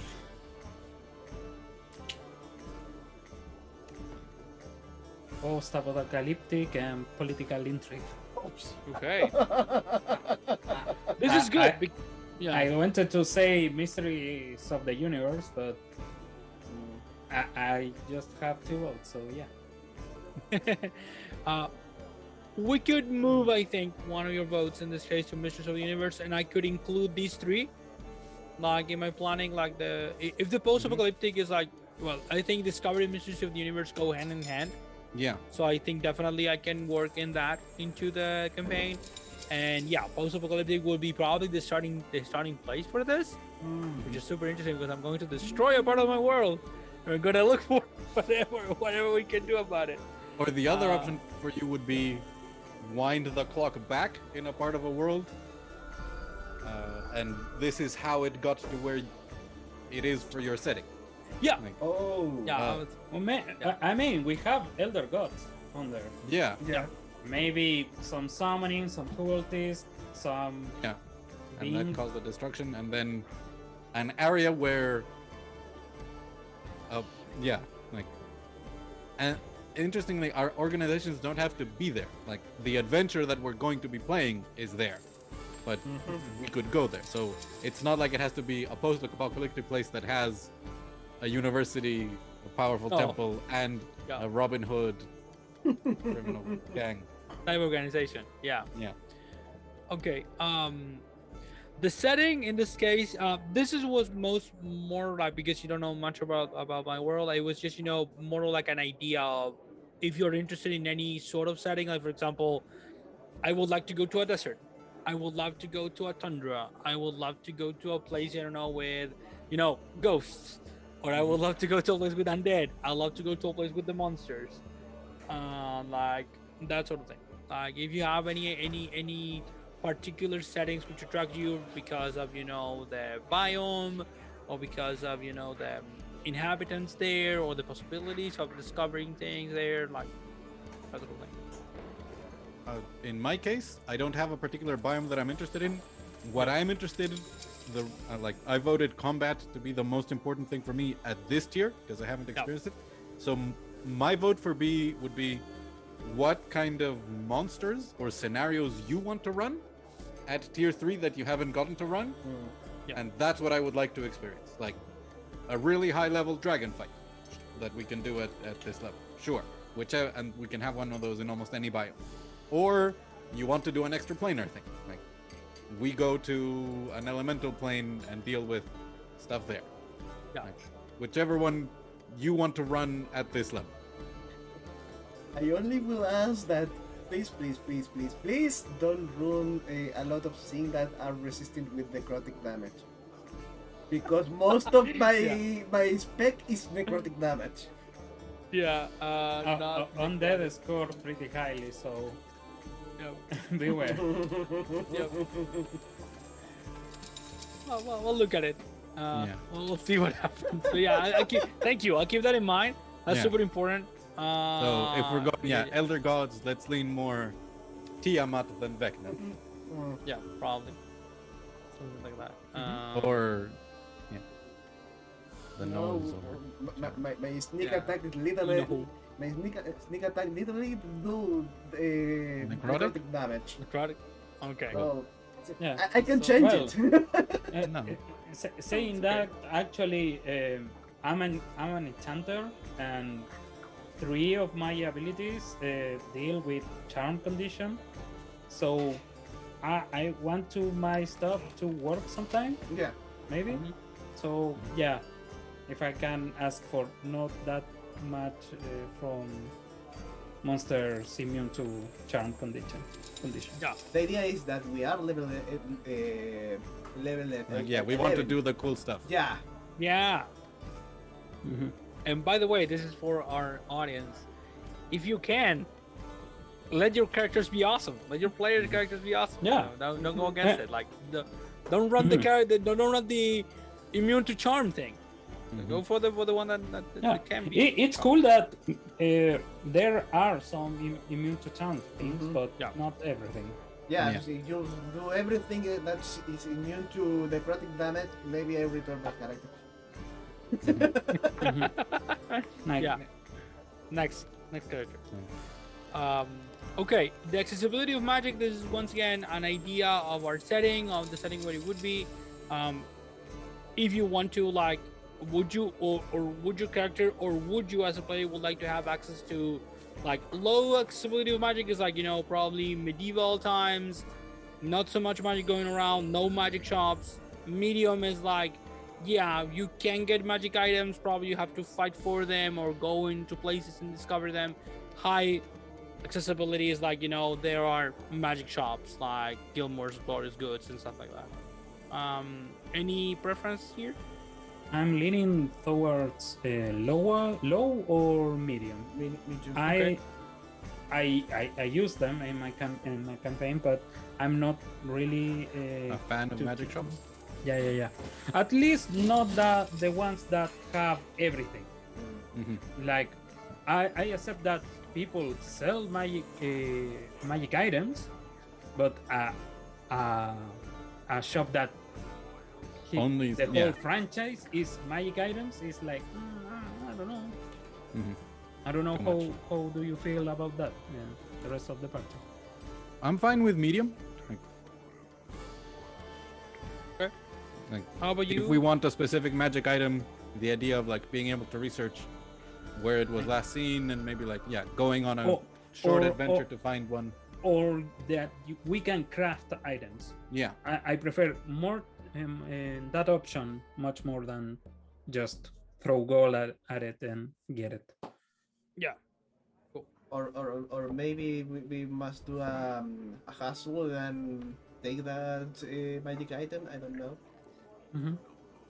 Yeah, and get me in trouble, but yeah. Well, I never say that what my character was good. What do you think in this situation, Jose, for you and for Kara as a character? I agree with Alejandro and Daniel. Lower and medium. I'm gonna go for medium then. So technology, the same thing. Level of technology, basically how low technology, medieval times, even a bit earlier, depending on the part of the world. Medium, I think, yeah, lower will be probably like Bronze Age, that sort of thing, like or very very scarce, very difficult to access technology. Medium would be like medieval classic, like medieval fantasy D&D bullshit. Like you can have like stuff, you know, magical stuff Blade as well. armor, crossbows. Yeah. Yeah. That's the thing. High would be gunpowder, very much available, a lot, or even, you know, weirder stuff. I go with medium. I go Yeah. high. I'm a simple bitch. All my characters use guns, man. I know. Yeah. Even your vampire enchanting wizard is going to be like, Yeah. look into my eyes. Bang! Yeah, no, Yeah. this is Dodge the first. this. This is the first character with you guys that it doesn't use a gun, yet, at least in my concept. Hold But this yeah, candle. Yeah. but yeah, I love guns and sky ships and the whole shebang. But Would we I be can from areas with different technology? Like his magical university is in a more high-tech area, and You the could be. post-apocalyptic we area can where we're settle- going to is like medium. we can, Yeah, we you can could be- settle with medium. Like I prefer high, but I can live. So you're with saying you medium. want to discover gunpowder and cannons? No, but I want to build a skyship that Okay. it's going to travel from the post-apocalyptic continent to the main one to deliver resources. So we get an idea here, like when I'm speaking of high technology, I'm speaking even like starships, like lasers, like science fantasy. Oh, No, no, so Like- for me, like- that, like Star that Wars. for me is like extra high. Yeah. But The thing is that have to middle yeah, point. there's a continent in the world which is filled with gnomons who the only thing they do is try to Is research? experiment with magic, yeah, and try to build the weirdest shit they can, and they don't worry about producing them in mass, like products. They don't just care about advancing the thing, like how far we can get with this. And they even have like magical residuum refineries and stuff like that, so it's very like high fantasy in that sense.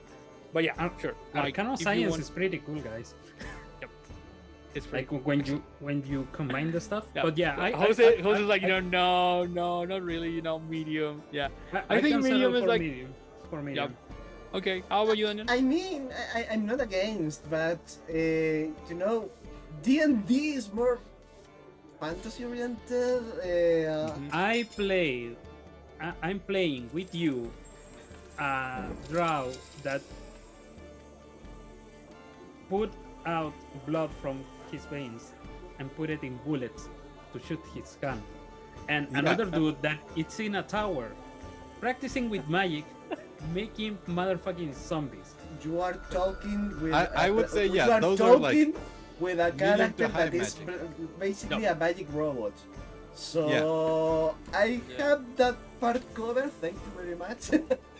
Yeah. So my preference for the camp for this adventure that would be going would be medium technology, but again, that's part of. I've only played a couple of D&D characters, so I'm like, I want the classic archetypal experience. Yeah. If after a year of playing this character, we go like, wouldn't it be cool to like get on a ship and do spelljammer stuff, and like we head out and like literally travel through space to go to visit other worlds and other planes? Yeah. Maybe. yeah. Awesome. Medium sounds good then. Awesome. I think Okay. it's more Last open. part. Yeah. We're going Almost for the there. last part. Yeah, almost there. This is house rules. You already know the ones that I have here as already discussed, which were part of web character creation. I have them here so our viewers can get a picture. It is basically, how to create characters. They have access to magical items because otherwise it would be dumb, I think, if they started at level 11 without any sort of magical items.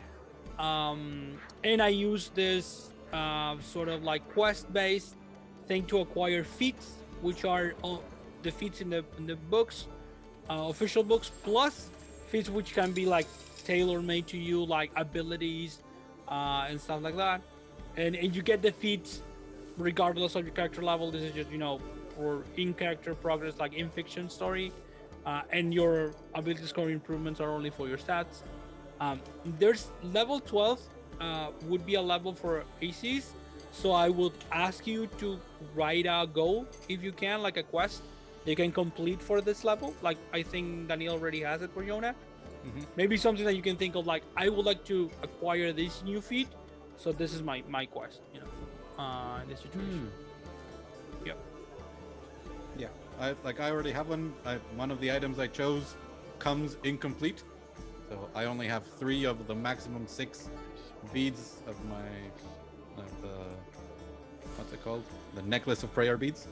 So yeah, his quest is like find the 3 other beads to complete the relic, and once he has that, he's going to start working on writing down these miracles that he has access to, and I'll take the feat Ritual Caster. So he'll create a book of written out miracles that work in ritual form, and he'll carry them with it.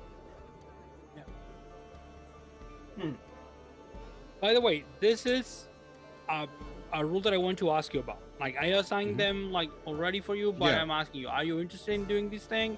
Is it like, no, I much rather like go for the classic like D&D thing, maybe get a feat, like as I offered before, sometimes get a feat and the ASI when you get them. What do you think about that? I don't have any idea of a quest or a mission that will work me with a fit. I need to think about it, but I like the idea. Okay. I really like the idea, but I'm confused on how it works now in play, because thinking Yeah. what I did to earn a feat, I can do that, but later now we start the campaign. Yeah. When I know that I can tell you, hey Elena, I want this feat, and maybe you prepare a quest, or The idea is that Then- you establish it like what Daniel did, which is basically you set yourself your goal. For example, this guy's like, I have to find 3 Maybe- beats. yeah, maybe your quest is like, I want a lead on my sire, a solid lead.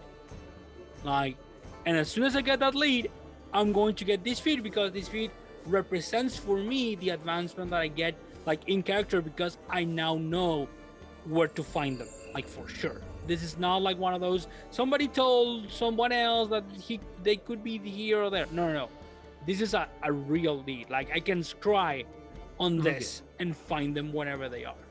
okay. So you, for example, and- you need like a piece of like a lock of hair, or you need like, I don't know if scrying works with clothing, but maybe you need like a piece of clothing from your sire, you know. So Yeah. that's the thing. So in And- game, you would since I know that you tell me like this is my quest, I'd include that in the adventure that we're playing. Yeah. Like, it is not something that you go outside of it unless you want to. Okay, and what is the limit? I know sky. we are used to play together, and we Yeah. are gonna self-police on that. But what is the limit? What is avoiding the fact that we can just put quest and earn all the bits? Yeah. The idea is that you probably are going to acquire them like, or it's going to take you as long to acquire them as it would be a real feat. A real feat is about about 4 levels. Ah, yeah. So Okay. so yeah, you probably are going to give me one which should be really close to you, so we can solve it in the first level from 11 to 12, and Mhm. then the other one would be probably the last one that we're going to Okay. do like for the end of the arc, which would be like after this, probably your next goal should be much harder to achieve, because it's going to take you like the next 4 levels in order to probably get there. Okay. So yeah. in the case, for example, Daniel, like, yeah, maybe he can get 1 beat or maybe all beats now, but maybe that unlocks, or he wants like another feat down the line, but that requires him, for example, I don't know, combining the 2 items that he has into 1 relic, unlocking the power of that relic, or upgrading. For example, that could be upgrading the Sure. yeah, Mhm. that could be like, if I have this relic complete, now I can upgrade the temple. And the temple is going to take time and money and people can attack it, and that's going to turn into another thing. Yeah. You know? Yeah, I like it. Then I was just Yeah. confused. I think that Oh, I no will problem. need to think about it inside the campaign, like I did with Yeah. the pit with my Blizzard folk. Sure.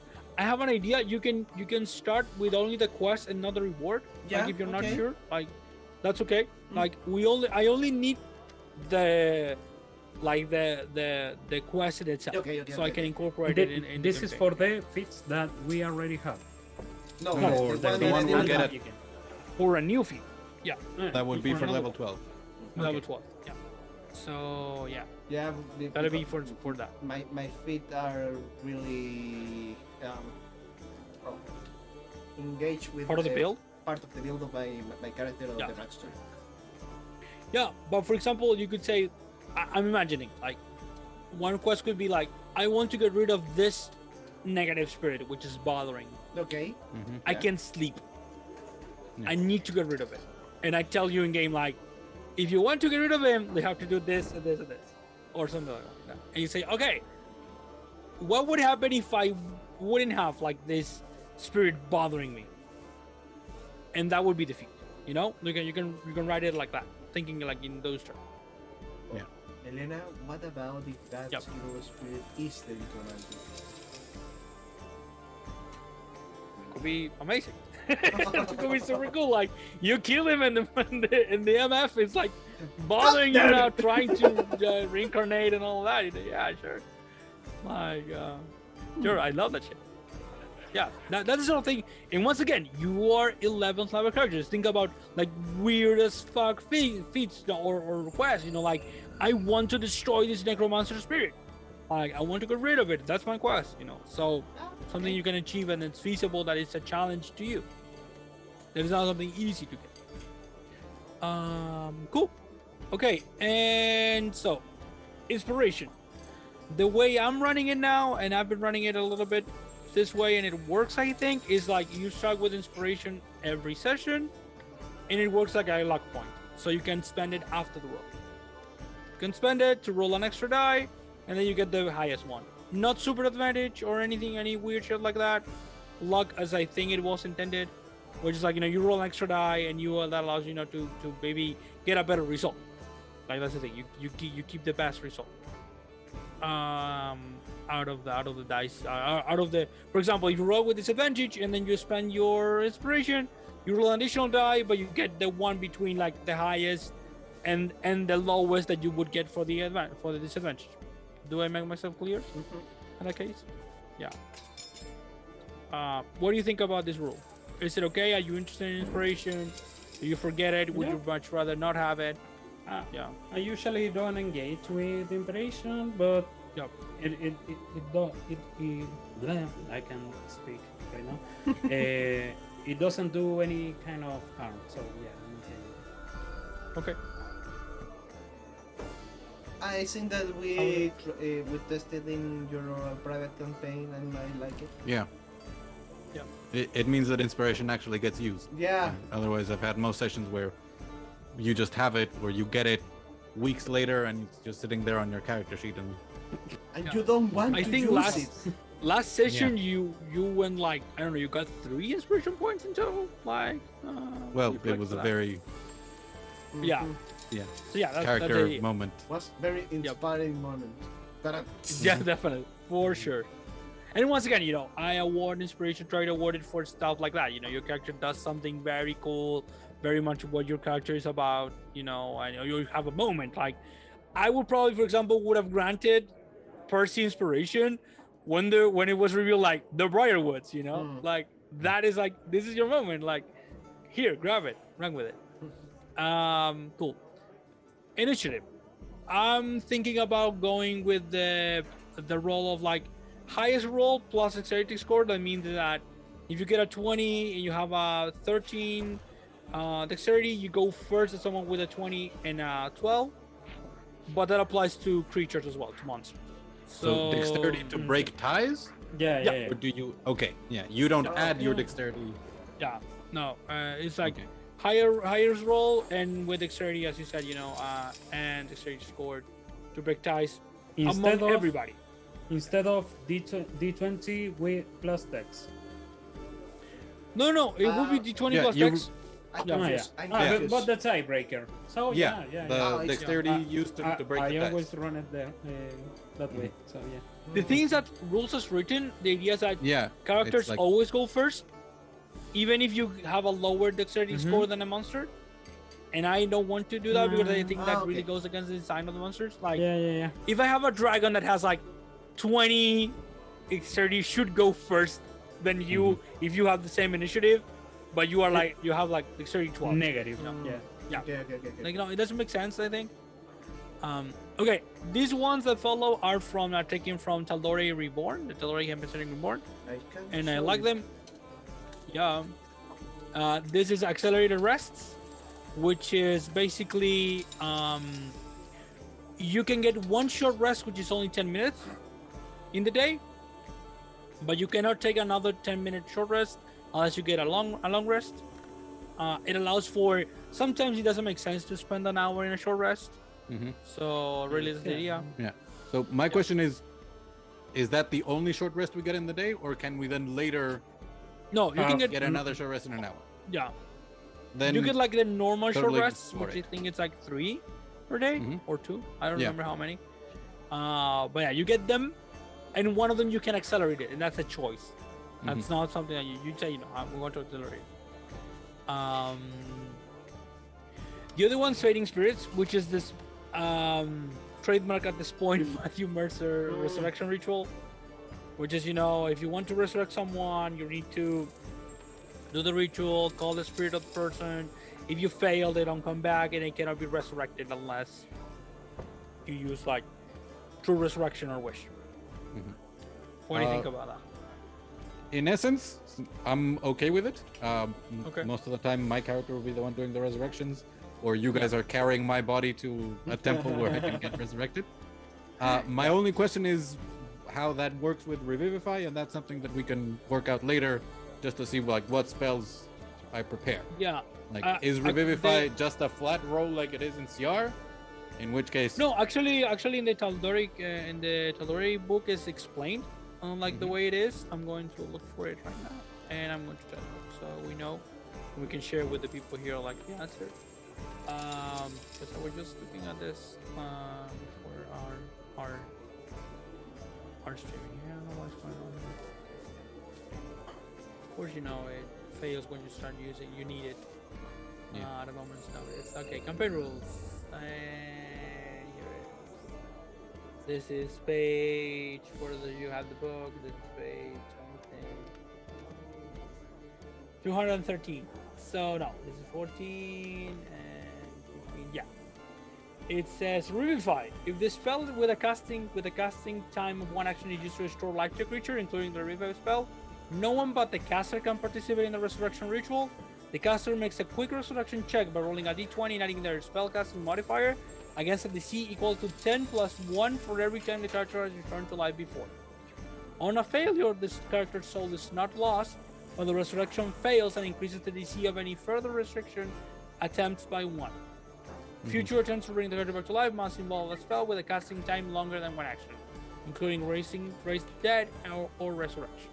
So yeah, it would be a check that you would have to make, and then you would have to do the ritual like by yourself in those 6 seconds. Basically. Yeah. Sure. Yeah. Like I'm okay with it. I would probably like talk to you regarding like, because knowing that my character with time would like try and get guidance or enhance ability on himself, things to like help with that. But that's something that we can like discuss the mechanics of it. Just to know like what spells to carry in my toolkit. Yep. What do the rest of you think?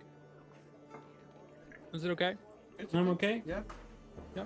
It's a little bit of a debuff, I have to admit. Yeah. But we got stuff that helps us too. Yeah. Just don't die. Okay. Yeah. Problem solved. Basically, tax and return. This is like a very callback to old school D&D, which would be like every time a character is brought back to life by a spell other than true resurrection, that character must make a constitution score. Their constitution score is permanently reduced by 1. So it's like a penalty, like you lose 1 constitution point. So, yeah, Every time this you are one brought to life. I don't like the idea that it is permanent. Okay. I can be okay with a rule where it lasts longer than what Raise Dead would give, which Okay. I think is like 4 days. Like you get Great, yeah. the penalty is like -4, then -3, -2. And like every day it gets a bit better. Like one thing that comes to mind is there are these extended rests that are part of the kingdom. The strongholds and warfare, strongholds and Followers? Or the Followers, other one would yes. be Kingdoms for Warfare, yeah. yes, the strongholds and followers rules. An extended rest is basically like weeks to months. The idea is Okay. basically after the adventure, in the downtime where you're like raising units, doing work with your organization, like that's an extended rest, and it's what you have to take for your stronghold powers to come back. Like something like you have to take that kind of Extended time rest, to yeah. recover. So basically, if you are resurrected within the adventure, you have this penalty, but that like after the adventure, if there's enough downtime between adventures, you can recover. I agree with Daniel. I think that, for example, like in the real world, you have a very taxing surgery.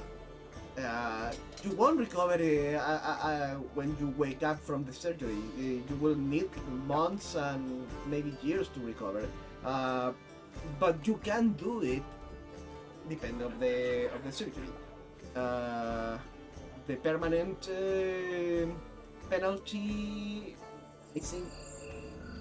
I think that must be really, really, really justified, not only because you died mechanically. I'm talking about. I use a similar kind of rule on my games, but it's recurrent races. Like if a character dies once and then revives, is good. Then a second time, a third time, there is the constitution reduced. And I use it usually in means other than spells, like making a pact or something. But I'm good with the version that Daniel said. Yeah. Like give it a time, and so you have the debuff for the adventure, but not the. If we're talking about that, maybe the debuff can stack if you do the revivify more than once. You need more time. The next time, the next time you revive, you need more time to recover. Yeah. The temporary penalties stack. Yeah. In the case. Cool.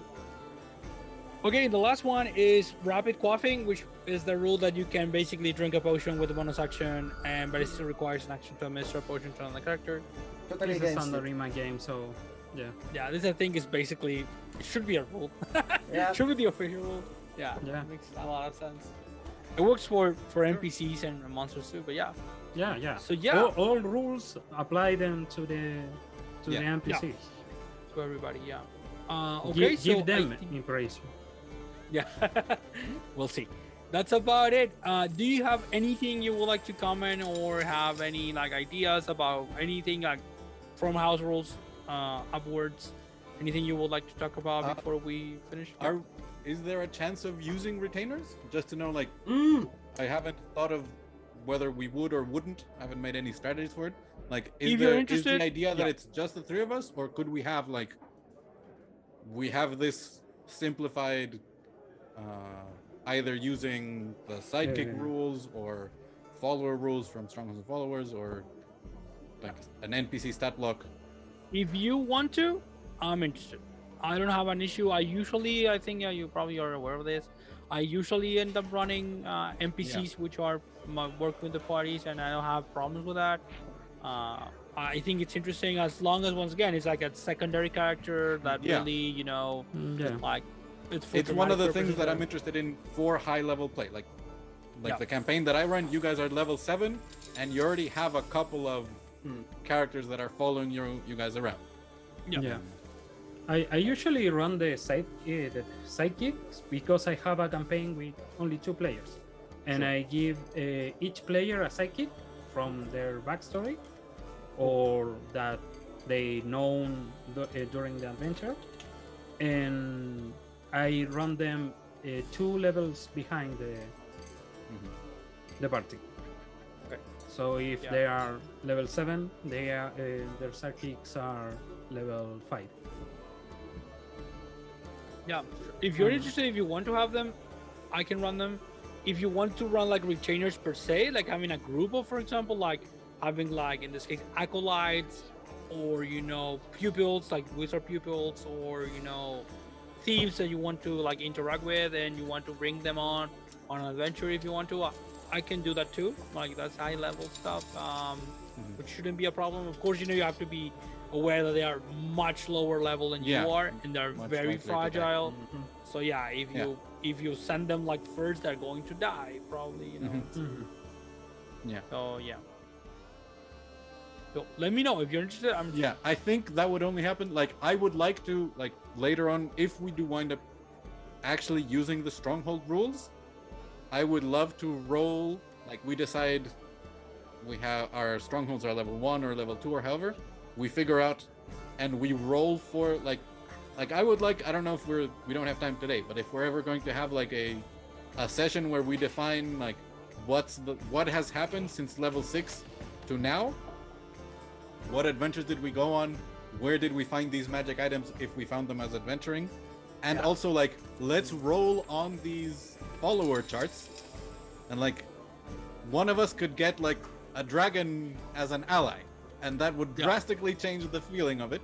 Or maybe we get a badass monk retainer who, like, we don't have a guy in heavy armor with a shield and a spear. We have this, like, mobile scout type character who's with us. Sure. Or maybe it's more boring and we wind up with a bunch of low-level clerics and low-level wizards and low-level rogues that are like, okay, you guys stay Hey man, home. I love my pupils. I love my pupils. I'm gonna teach them. I'm gonna write some but spell books for them. it's mostly useful to be like, okay, you guys stay back grading these papers while I go off do the adventuring. Like, oh, did you hear we have a class being taught by the dean? No, don't worry, it's always his teacher's assistant. The dean, like, basically shows up for the first and the last class, and then it's all his assistant. The important lectures, Yeah. the essence of enchantment, how to change minds. 101. Just be a vampire. Let's go. For sure. Like, if you're interested, I'm really interested in incorporating the stronghold and followers rules. I think it's one of those things that really should be a part of being high level, like having this sort of like keep or tower or temple, and then having like retainers, and in this case allies, and it makes things much easier for me. About the story, I think it would be cool if we have like a conversation about it, maybe not like a call or anything, but maybe on the group, on Telegram group, and we have like a conversation of like, I would like my character to have done this and that, and I discovered this item, did this and that this way, or I crafted them, or I bought them, or I traded them, like whichever way you like, and we can all like sort of like brainstorm, and then we write like a whole thing which is like more or less like that incorporates all of your ideas basically. I think that could be interesting. So nobody feels like, oh, I didn't want to get my items this way or that way, like, so your characters also have like their own independence in that sense. Yeah, sure. I like it. Awesome. Anything else? No, Great session. I think we are good. Yep. We can sync anything. Yep. else. Cool. So thanks a lot, all of you. I think it was like 2 hours or something. About Thank you, whoever. 2 hours and a half. Okay, 2 hours and a half. Thank you for being with us for 2 hours and a half. Usually in a campaign after the session 0, I would say, let's go and play for an hour and a half at least. But we're going to cut it here because it was just for the session 0. And we'll meet again for our first session. Remember, 11th level characters, weird campaign, super high powered. If you want to come back, subscribe right now so you get a notification. Ring the bell so YouTube lets you know that we're uploading a video. And you can watch it, and any comments, share it with friends that may be interested in this, and otherwise we'll see you next time. Yeah. Bye everybody. Bye everybody. And we'll have a name for it. We We don't have any name. So we'll have a name for it. we are out in 3, 2.